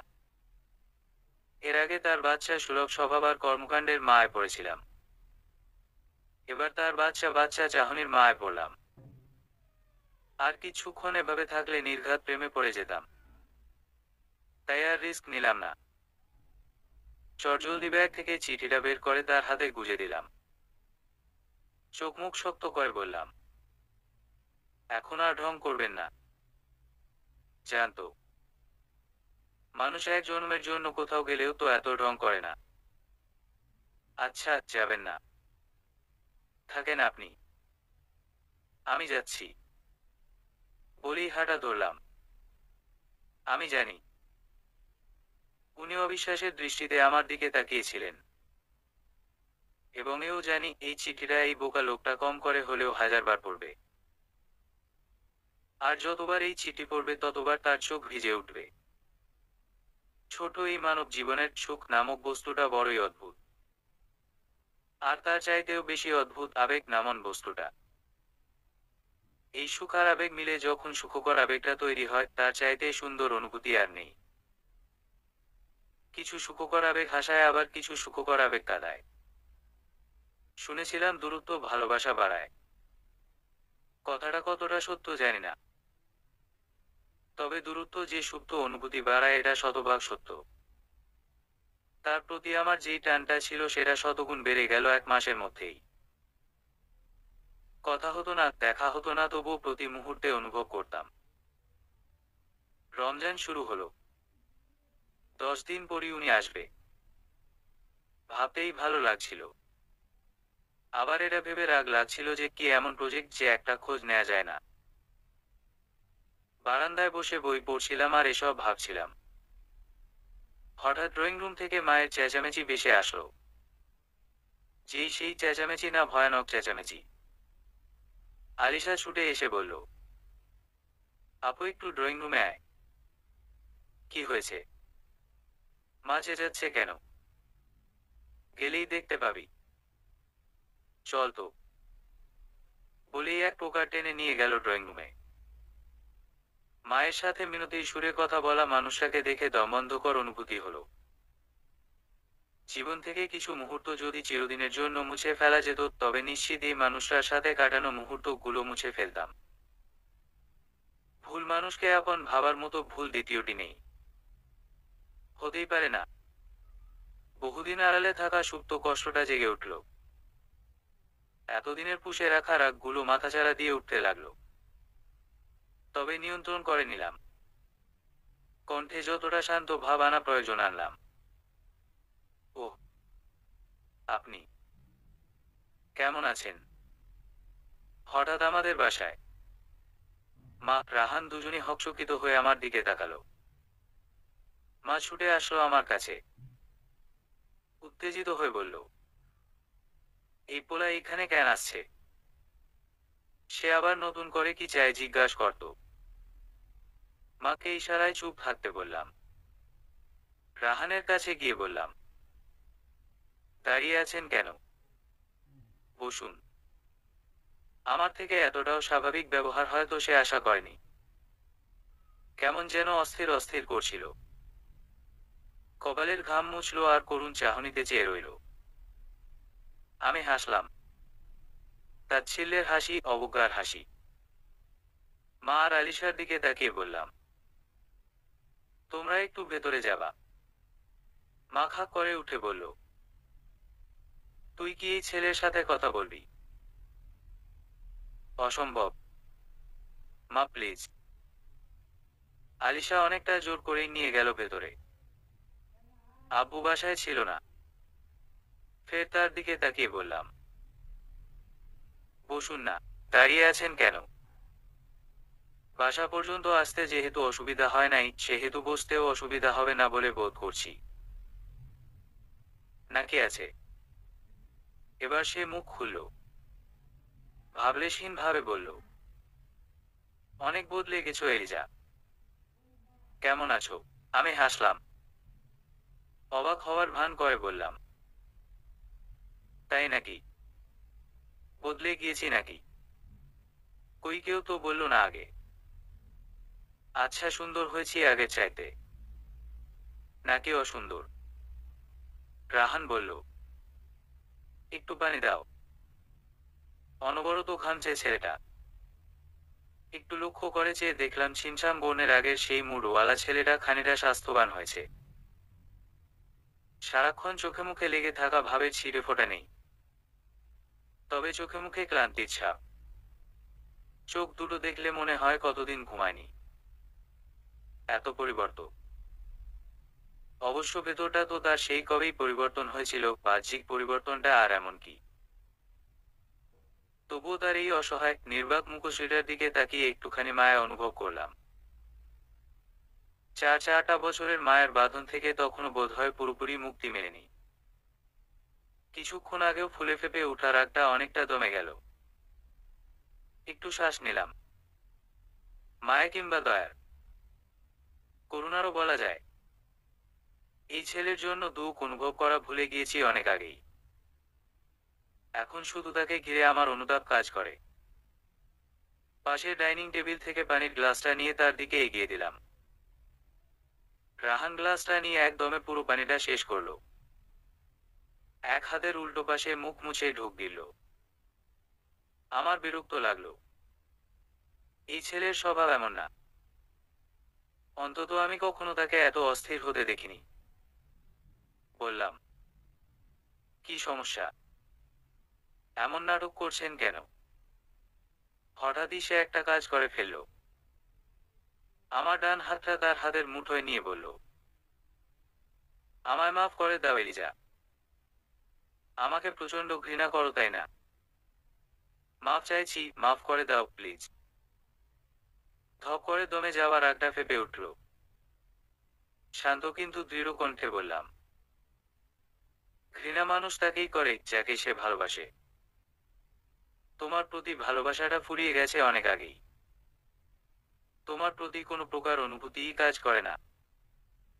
হাত ছাড়ো। না, ছাড়বো না। আগে বলো মাফ করে দিয়েছো। Please Eliza. আস্ত একটা পাগল মনে হলো ছেলেটাকে। চাপা রাগ নিয়ে ক্ষিপ্ত কণ্ঠে বললাম, ভালোভাবে বলছি, হাত ছাড়ো। ছাড়লো না, বরং নির্লিপ্ততার দৃষ্টিতে চেয়ে রইল। রাগটা আর চেপে রাখতে না পেরে একটা অদ্ভুত কাণ্ড করে বসলাম। এক ঝটকায় হাতটা ছাড়িয়ে ক্ষিপ্ত মন আর তপ্ত হাতে একটা থাপ্পড় মেরে দিলাম। প্রচণ্ড রাগে কাঁপছিলাম রীতিমতো। কঠিন থেকে কঠিনতর কিছু কথা শোনাবো বলে যখন প্রস্তুতি নিচ্ছিলাম ঠিক তখনই ছেলেটা কাঁপা কাঁপা স্বরে বলল, প্রয়োজনে আরো মারো, তবুও মনে একটুখানিও কষ্ট রেখো না প্লিজ। মন ভাঙার শাস্তি এত কঠিন হতে পারে জানা ছিল না সত্যি। প্রকৃতির শাস্তি এত ভয়ানক হতে পারে সত্যি জানা ছিল না। কিসের শাস্তি? কোন শাস্তির কথা বলছে ছেলেটা? এত অস্থিরতাই বা কিসের জন্য? নতুন কোনো ইমোশন গেম খেলছে নাকি সত্যি খারাপ কিছু ঘটেছে তার সাথে? এসব ভাবতে ভাবতেই কিছুটা ধাতস্থ হলাম। পাশে চেয়ারটা টেনে বসলাম। জোরে জোরে কয়েকবার নিঃশ্বাস ফেলে শান্ত হলাম। ওকে বললাম, বসো। রাহান বসলো, কিন্তু উসখুস করছিল অনবরত। চোখ দুটো কি বিষণ্ণ দেখাচ্ছিল। আমি বললাম, তোমাকে ঘিরে আমার মনে কোনো দুঃখ নেই, যা আছে তাকে বলি আফসোস। এতগুলো সময় এত এত অনুভূতি একজন ভুল মানুষের পেছনে নষ্ট করেছি, তার জন্য একটু আফসোস তো হবেই না। কিচ্ছুটি বলল না। কেমন কেমন করে তাকালো যেন। কি সমস্যা খুলে বলো। এমন করছো কেন? কিছু হয়েছে? ছেলেটার চোখ দুটো যেন ভিজে উঠল। অকপটে বলতে লাগলো, তোমার সাথে ব্রেকআপ হওয়ার কিছুদিন আগেই মেয়েটার সাথে পরিচয় হয়। ওর নাম জেরিন। বিয়েটা ওর সাথেই হয়। খুব সুইট একটা মেয়ে। পাগলের মতো ভালোবাসি। Trust me. হুম করলাম ট্রাস্ট। তারপর ছোট্ট একটা মেয়ে। দুদিন আগে ওর মিনি অ্যাটাক হয়েছে। এখনো পুরোপুরি সুস্থ হয়নি। কেমন যেন বিবর্ণ দেখাচ্ছে মেয়েটাকে। তুমি জানো না এলিজা, এই 2টা দিন আমার কিভাবে কেটেছে। এক মুহূর্তের জন্য মনে হয়েছিল ওকে হারিয়ে ফেলবো। কথাটা বলতে গিয়ে গলা ধরে এলো ছেলেটার। একটা মানুষের জন্য তার সে কি উৎকণ্ঠা। অথচ 4 বছরেও আমার প্রতি এমন উৎকণ্ঠা দেখিনি। এমনি সেবার যখন সেন্সলেস হয়ে গিয়েছিলাম ওর সামনে তখনও না। রাহান নিজেকে সামলে নিয়ে বলল, 4 বছরে তোমার প্রতি আমার ভালো লাগা কিংবা মোহ জন্মেছিল, কিন্তু ভালোবাসাটা জন্মায়নি। আর তাই হয়তো তোমার মন ভাঙার কষ্টটা বুঝিনি। এমনকি মিথ্যে বাহানা সাজিয়ে ফিরিয়ে দিয়েছিলাম তোমায়। কিন্তু এখন বুঝতে পারছি। সত্যি বলছি, এই 2টা দিন যতবার জেরিনের জন্য ভয় অনুভব করেছি, যতবার ওকে হারিয়ে ফেলার ভয় পেয়েছি, ঠিক ততবার তোমার কথা মনে পড়েছে। মানুষ ততক্ষণ অন্যের কষ্ট উপলব্ধি করতে পারে না যতক্ষণ না সে নিজে ওই সেম কষ্টটা পায়। গভীর অপরাধ বোধে ভুগছি এলিজা। প্লিজ মাফ করে দাও। ওর পুরো কথাটা শুনে আমি এটুকু খুব গভীরভাবে উপলব্ধি করলাম যে সবাই আসলে সবার জন্য না। শত বছর একসাথে থেকেও অনেকের কাছের মানুষ আপন মানুষ হতে পারে না। আবার ক্ষণিকের সময় অনেকে নিজের মানুষ হয়ে ওঠে। অথচ আমরা বিচ্ছেদের বেদনায় মূর্ছা যাই। ভাবি নিজের মানুষটা আর নিজের রইল না। এই শোকে বুঝি মরে যাওয়াই উচিত। দুনিয়াটাই বৃথা। কিন্তু আমরা এটা বুঝতে পারি না যে নিজের মানুষ কখনো পর হয় না, বরং আরো কাছের হয়। যে পর হয়ে যায় সে কখনো আপন ছিলই না। চলমান জীবনের ক্ষণিকের অতিথি কেবল। রাহানের প্রতি মনের গহীনে যেই সুপ্ত রাগ আর ক্ষোভটা ছিল সেটা তক্ষুনি ঝেড়ে ফেলে দিলাম। আমার আপন না হোক অন্য কারোর তো সত্যিকারের আপন হতে পেরেছে। আমাকে না বাসুক অন্য কাউকে অন্তত মন থেকে ভালোবেসেছে। উৎকণ্ঠা মায়া আর টান অনুভব করেছে। আমি উঠে দাঁড়ালাম। একটু বসো। আসছি আমি, বলে 2 কদম পা বাড়াতেই রাহান পেছনে ডাকলো। আহ্লাদি কণ্ঠে বলল, উহু এখন যেতে হবে। মেয়েটা আমাকে বেশিক্ষণ না দেখতে পেলে খুঁজবে। তুমি শুধু বলো মাফ করেছো, মন থেকে। আমি মৃদু হাসলাম। ওর কাছে এসে বললাম, যে যার জন্য পারফেক্ট, আল্লাহ ঠিক তার জন্যই তাকে ঠিক করে রেখেছে। তুমি নামক অধ্যায়টা আমার জীবনে অনেক আগেই সমাপ্ত হয়ে গিয়েছে। আর যে জিনিসের একবার ইতি টেনে ফেলি সেখানে আর ফিরেও তাকাই না। শুধু একটা অনুরোধ, মেয়েটার প্রতি তোমার এখন যেমন টান, আরো 10, 20, 50 বছর পরেও যেন ঠিক এমনটাই থাকে। যাও। রাহান পুলকিত হয়ে গেল। ঝলমলে মুখ করে বলল, থ্যাংক ইউ এলিজা। ও যখন চলে যাচ্ছিল আমি পেছনে ডেকে থামালাম।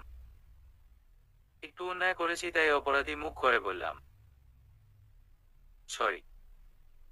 রাহান বিস্মিত নিয়ে বলল, সরি কেন? সরি তো আমার হওয়া উচিত। উহু। তখন অকারণেই রেগে গিয়ে চড়টা মারলাম না, সেজন্য সরি। রাহান চলে গেল। কিন্তু ওই পুরো সময়টার পর আমার মন প্রফুল্ল হয়ে উঠল। মিছে মায়ের বাঁধন ছিঁড়ে আপন বাঁধনে গিট লেগেছিল বলেই হয়তো এই ভালো লাগা। আর আমার সেই আপন বাঁধনে দড়িটা যে সোয়াদ সেটা বুঝলাম তখন, যখন দেখলাম তার কথা মনে পড়তেই ভালো লাগছে, তৃপ্তি লাগছে আর খুশি লাগছে। তবে রাহানের প্রতি আমার রাগ, ক্ষোভ, ঘৃণা দূর হলেও আমার পরিবারের কেউই তাদের ক্ষোভ কমালো না। তাদের ধারণা আমি ব্যথিত মন নিয়েই খুশি হচ্ছি। আসলে তো তা নয়। বরং ও আমার জীবন থেকে চলে যাওয়ার ফলে একটা নিদারুণ ভালোবাসায় ঘেরা মানুষকে উপলব্ধি করতে পেরেছি ওর জন্য। রাহান তার বউয়ের প্রতি যেই মমতা দেখিয়েছে, এমন হাজারো মমতার সোয়াদ আমার প্রতি দেখিয়ে আসছে আরো বহুকাল আগে থেকে।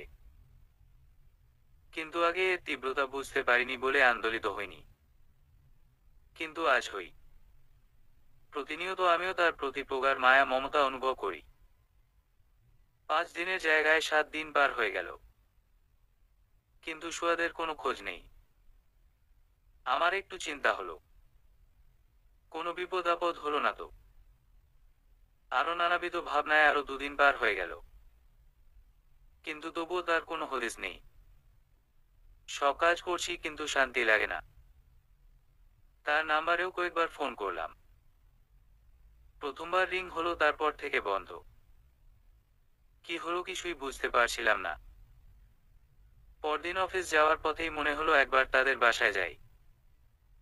কাকিমনিকে জিজ্ঞাসা করলে কিছু জানা যাবে হয়তো। যেই ভাবা সেই কাজ। আমি উনাদের বাসায় গেলাম। কাকিমনিকে দেখে চিন্তিত মনে হলো না। মনে মনে এই ভেবে খুশি হলাম যে হয়তো উনি জানেন।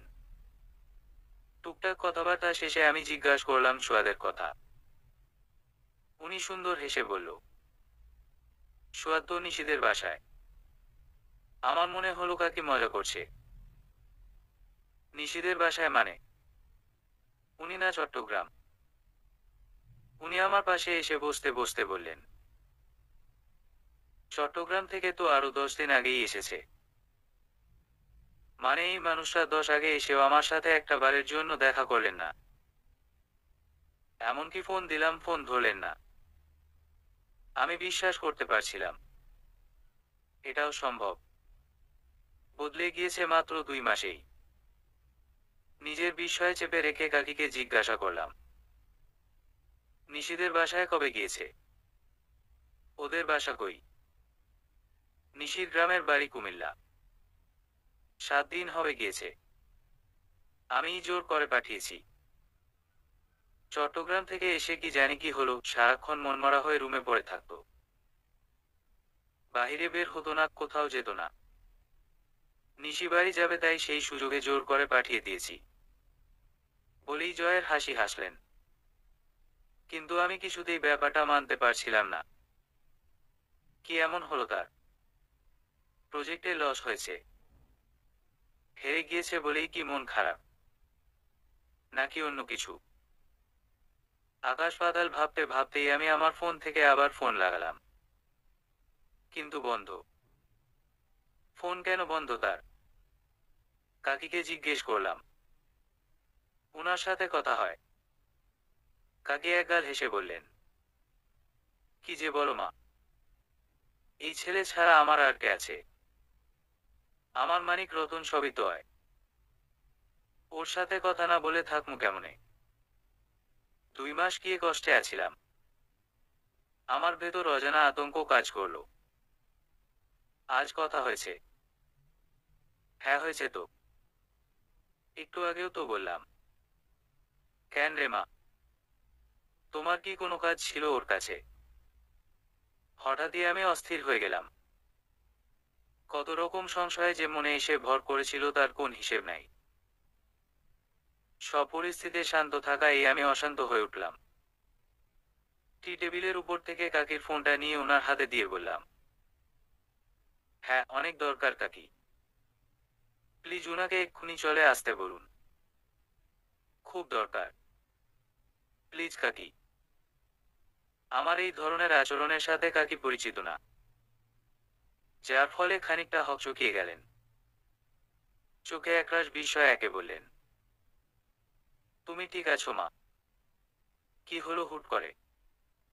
আমি নিজেও জানি না কি হয়েছিল সেদিন আমার। হয়তো বা মনের কোনো এক কোণে তাকে হারানো সূক্ষ্ম ভয়ও কি দিয়েছিল।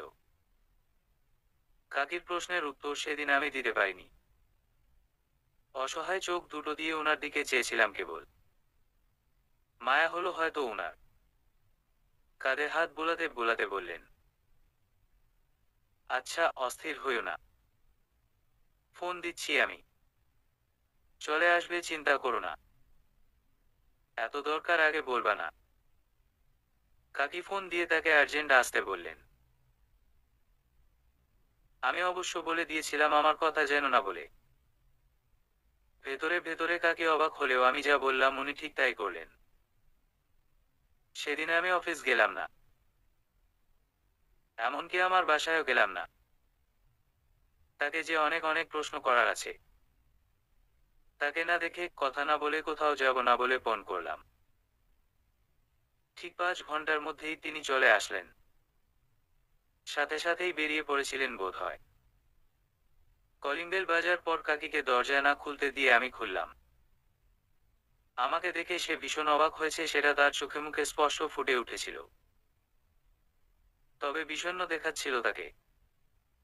আমি ওনার হাত থেকে ব্যাগটা নিয়ে কাকিকে দিলাম। এই পুরো সময়টাতে কিন্তু উনি একটি কথা বললেন না। আমার রাগ আর অভিমান তখন পাল্লা দিয়ে বাড়ছিল। তবুও আমি ওনার দিকে তাকিয়ে খুব স্বাভাবিকভাবেই বললাম, চলুন। অস্ফুট স্বরে বললেন, কই?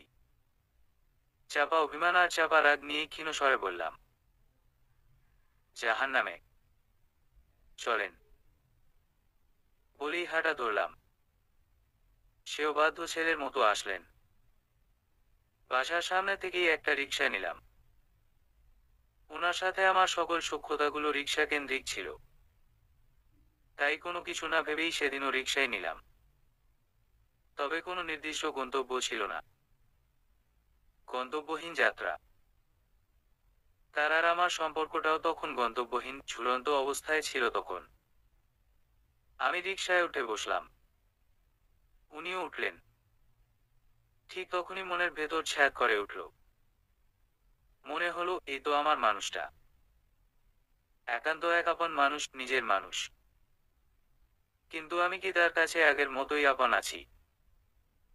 নাকি এই অল্প কয়দিনেই পর হয়ে গেলাম? ভাবতেই গলা ধরে এলো। পাশে বসা মানুষরা তখনও চুপ, নির্লিপ্ততা, নিশ্চুপ। কোনো কথা বলল না। এমনকি একবার তাকালো না পর্যন্ত। এতগুলো বছরের কখনো তার দিকে বিশেষ খেয়াল করে তাকায়নি। কিন্তু সেদিন বেশ কিছু ক্ষেত্র তার দিকে তাকিয়ে রইলাম। এই মানুষটাও কি অন্যদের মতো বদলে গেল নাকি তাই দেখছিলাম হয়তো। পরন্ত বিকেলের আলোতে শ্যামবনের সেই চিরাচরিত মানুষটাকেই দেখতে পেলাম।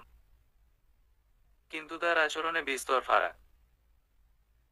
আমার অনেকগুলো বাজে স্বভাবের একটা হলো আমি কখন নরম গলায় কথা বলতে পারি না।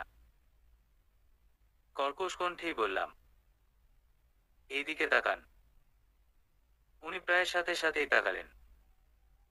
কিন্তু কেমন কেমন করে যেন তাকালেন। প্রাণহীন চাহনি। আমি বললাম, কি সমস্যা? সে মুখটা আবার আমার দিক থেকে সরিয়ে ফেললেন। নির্জীব কণ্ঠে বললেন, কোনো সমস্যা নেই। আর তোমার সমস্যার কারণও হব না কোনোদিন। আমার এত রাগ হলো, এক মুহূর্তের জন্য ইচ্ছে হলো এই অসহ্য লোকটাকে রিকশা থেকে ফেলে দেই। কিন্তু এই মহান ইচ্ছেটা পূরণ করার সাধ্যই আমার নেই। তাই বললাম, ঢং করছেন কেন? এতদিন আগে এসেও যোগাযোগ করেননি কেন? কত টেনশন করেছি জানেন? উনি যেন তাচ্ছিল্যের হাসি হাসলেন। মানে কি? তিনি আমার কথাটা হেসে উড়িয়ে দিলেন লোকটা। তবে তখনও আমি শান্তই ছিলাম। ভেবেছিলাম হয়তো উনি প্রজেক্টে লস খেয়েছেন, তাই মুড অফ। বললাম, কি হয়েছে বলেন? প্রজেক্টে লস হয়েছে, ডাজেন্ট ম্যাটার, নেক্সট টাইম লাভ হবে। উনি হাসলেন। কেমন হাসি জানা নেই, খুব অদ্ভুত সেই হাসি। আমার ঠিক চোখের দিকে তাকিয়ে বললেন, প্রজেক্ট হারিনি, কিন্তু যেখানে জেতাটা খুব বেশি দরকার ছিল সেখানেই হেরে গিয়েছি। সবার সব কিছু চাইতে নেই, চাইলেও পায় না। আমিও পাইনি। মেনে নিয়েছি, চিন্তা করো না। ছেলেটার খুব অভিমান জমেছিল, তা আমি তখনও বুঝিনি। জিজ্ঞাসু দৃষ্টিতে তাকালাম তার দিকে। সে কি বোঝাতে চেয়েছে তা বোঝার আপ্রাণ চেষ্টা করেও ব্যর্থ হলাম। হুটহাট রেগে যাওয়ায় আমি সেদিন আশ্চর্যজনকভাবে খুব ঠান্ডা ছিলাম। তাকে জিজ্ঞেস করলাম, কি হয়েছে বলেন আমায়। আপনি কি আপসেট? কেউ কিছু বলেছে? কেন আমার থেকে আড়ালে ছিলেন এতদিন? বিরক্ত লাগছে আমায়। সত্যি বলেন, আমার উপর বিরক্ত আপনি? এবার যেন তিনি চমকে উঠলেন। আমি তার কাছে বিরক্তিকর, এটাই যেন তার চমকানোর কারণ। জোর করে হাসার চেষ্টা করে বললেন, ভাই মজার কথা বলেছ। আজীবন তো আমিই তোমার বিরক্তির কারণ হয়েছিলাম। এখন না হয় একটু নিস্তার দেই তোমায়। আর কতকাল বিরক্তির কারণ হব বলো? তবে আমি ভুলতে বসেছিলাম, তুমি আমার প্রিয় ঠিকই, কিন্তু আমি তোমার প্রিয় কখনোই ছিলাম না। সেদিন তোমাদের বাসায় গিয়ে যদি সেই ছেলেটাকে দেখতে না পেতাম, তাহলে হয়তো আরো খানিকটা দেরি হতো বুঝতে। বেমালুম ভুলে গিয়েছিলাম, আমি যাকে চাই সে তো আমাকে চায় না, চায়ওনি কখনো। সত্যি বলছি, একদম ভুলে গিয়েছিলাম। আমার আর বুঝতে বাকি রইল না তার এই অভিমানের কারণ। সেদিন আমাদের বাসায় গিয়ে রাহানের সাথে আমাকে দেখে তার ধারণা হয়েছিল আমাদের সম্পর্ক আগের মতো হয়ে গিয়েছে। এই ছেলেকে না দেখলে জানতামই না ছেলেদেরও যে এতটা অভিমান হতে পারে। তার এই বলদ মার্কা ধারণার জন্য রাগও হচ্ছিল, আবার হাসিও পাচ্ছিল। মেয়েকে রাগ দেখিয়ে বললাম, আপনি আজ তো একটা গাধা। এক লাইন বেশি বুঝেন কেন এত? আর মেয়েদের মতো এমন ঢং করেন কেন? উনি ছোট ছোট চোখ দুটো দিয়ে সম্মোহনী দৃষ্টিতে তাকালেন। মানুষরা চোখ কথা বলে। আমি তার চোখের উপর ডান হাত রেখে ডেকে দিলাম। সে অবাক হয়েছেন কি হননি জানি না, তবে বাধা দিলেন না, কিংবা হাতটা সরিয়েও দিলেন না। আমার মন ততক্ষণে ভালো হয়ে গিয়েছিল। শুধু ভালো নয়, খুব ভালো। আমি তার বলার স্টাইলটা অনুকরণ করেই বললাম, এই শোনেন, আপনি আমার প্রিয় না, খুব বেশি প্রিয়। আপনি যাকে চান সেও আপনাকেই চায়। সত্যি বলছি, একটুও মিথ্যা নয়। উনি আমার হাত সরাতে চাইলেন। আমি দিলাম না সরাতে। খিট করে ধরে রেখে বললাম, উহু, সরাবেন না হাত। এই 10 দিন শুধু শুধু রাগ করেছিলেন বিধায় আমাকে না দেখেই আমার কথা শুনতে হবে আজ। আমার আরো কথা বলা বাকি আছে। অনেক কথা বলবো আজ। এতদিন আপনি কত কত কথা বলেছেন, আমি চুপ করে শুনেছি। আজ আমি বলবো, আপনি শুনবেন। ইচ্ছে হলেও শুনতে হবে, ইচ্ছে না হলেও শুনতে হবে। অসুল করতে হবে না আগের না বলা কথাগুলো। আমি সেদিন অনবরত কথা বলে গেলাম। যা ইচ্ছে হলো তাই বললাম। সব কথা শেষে যখন হাত সরালাম তখন সে স্তব্ধ। সেই প্রথম তাকে কাঁদতে দেখেছি। হাসছিলেন আবার কাঁদছিলেন। তবে চোখের পানিগুলো সে গড়িয়ে পড়তে দিলেন না। খানিক বাদে বাদে চোখের কোণায় আঙুল ঠেকিয়ে আবেগ লুকাচ্ছিলেন। ছেলে মানুষ এমন আবেগী হয়। আচ্ছা, আমরা সবাই কি প্রিয় মানুষগুলোর ভালোবাসায় সিক্ত হয়ে আবেগী হয়ে উঠি না? হ্যাঁ, উঠি। অন্য কারো কথা জানি না, তবে আমি হয়ে উঠি। আমাদের বিয়ের এই 3 বছরে বহুবার আবেগী হয়েছি এই মানুষটার ভালোবাসায় মুগ্ধ হয়ে, সিক্ত হয়ে। 3 বছর পার হয়ে গিয়েছে বিয়ের, অথচ মানুষটা সেই আগের মতো। আগের মতো বললে ভুল হবে কিঞ্চিত। সে প্রতিনিয়ত একটু একটু করে আরো বেশি আপন হয়ে উঠছে আমার। আমার এই ছোট্ট জীবনটাতে এখন আর কোনো কষ্ট নেই। সে যে আমার জীবনে এক গুচ্ছ সুখ হয়ে পুরোটা জায়গা দখল করে নিয়েছে। সেখানে দুঃখ নামক বস্তুটা ঠাঁই পাবে কি করে? আমি অবাক হয়ে অনুভব করি তাকে। আমাকে কেন্দ্র করে তার আবেগগুলোতে আবেগতাড়িত হই আমিও। না হয় যে উপায় নেই। সে আমায় একদিন বলেছিল আমি নাকি তার জীবনের পূর্ণতা। কিন্তু লোকটা জানে না সে আমার সুখ দুঃখ আবেগ অনুভূতি, আমার জীবনের পরিপূরক, শেষাংশ। প্রায়শই মাঝরাতে অদ্ভুত অদ্ভুত ইচ্ছে জাগে আমার। ঘুম ভেঙে যখন এই স্নিগ্ধ সুন্দর আবেগী মানুষটাকে জবুথুবু হয়ে আমার পাশে ঘুমাতে দেখি, আমার তখন ইচ্ছে হয় তাকে আরেকটুখানি আবেগী করে দিতে। তাকে ডাকি, এই শুনছেন? এই যে, উঠেন না। এই। সে সাথে সাথে ধরফর করে উঠে বসে, চোখ কচলায়, আশেপাশে তাকায়, বোঝার চেষ্টা করে কি হয়েছে। যখন বুঝতে পারে না তখন আমার গালে হাত রাখে, অস্থির হয়ে জিজ্ঞেস করে, কি হয়েছে এলিজা? আমি হাসি, মজা পাই। ছোটবেলায় যেমন বড়দের বোকা বানিয়ে মজা পেতাম ঠিক তেমন মজা। সে বোকা বোকা মুখ করে তাকিয়ে থাকে।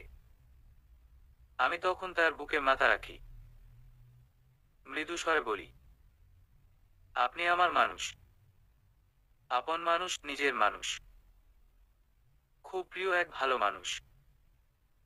আপনাকে না, এই সহজ সরল ভালো মানুষটাকে ভালোবাসি, বুঝেছেন?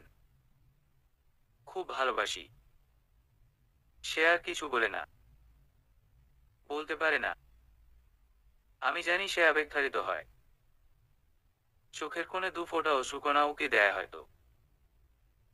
কথাগুলো বলার পর আমিও আর কিছু বলতে পারি না। গলা ধরে আসে, সন্তুষ্টিতে, শুকরিয়াতে। আল্লাহর কাছে শুকরিয়া আদায় করে যে শেষ হয় না আমার। একটুখানি কষ্টের পর আল্লাহ আমার জন্য এত সুখ রেখেছে ভাবতেও পারি না। রাহানকে হারিয়ে সেদিন যদি হতাশায় ডুবে যেতাম তাহলে এই ভালো মানুষটার হতাম কি করে? এত এত ভালোবাসার টান মহব্বত উপলব্ধি করতাম কি করে? চোখ দুটো ঘন ঘন ভিজে ওঠে। আমি তাকে আরো একটুখানি শক্ত করে আঁকড়ে ধরি। সেও তার বাহুডোরে আঁকড়ে নেয়, কিন্তু কিচ্ছুটি আর বলে না। বাকি রাতটুকু সেভাবেই কেটে যায় আমাদের। এই দুনিয়ায় যার একটা আপন মানুষ আছে তার চাইতে সুখী আর কেউ নেই। সমাপ্ত।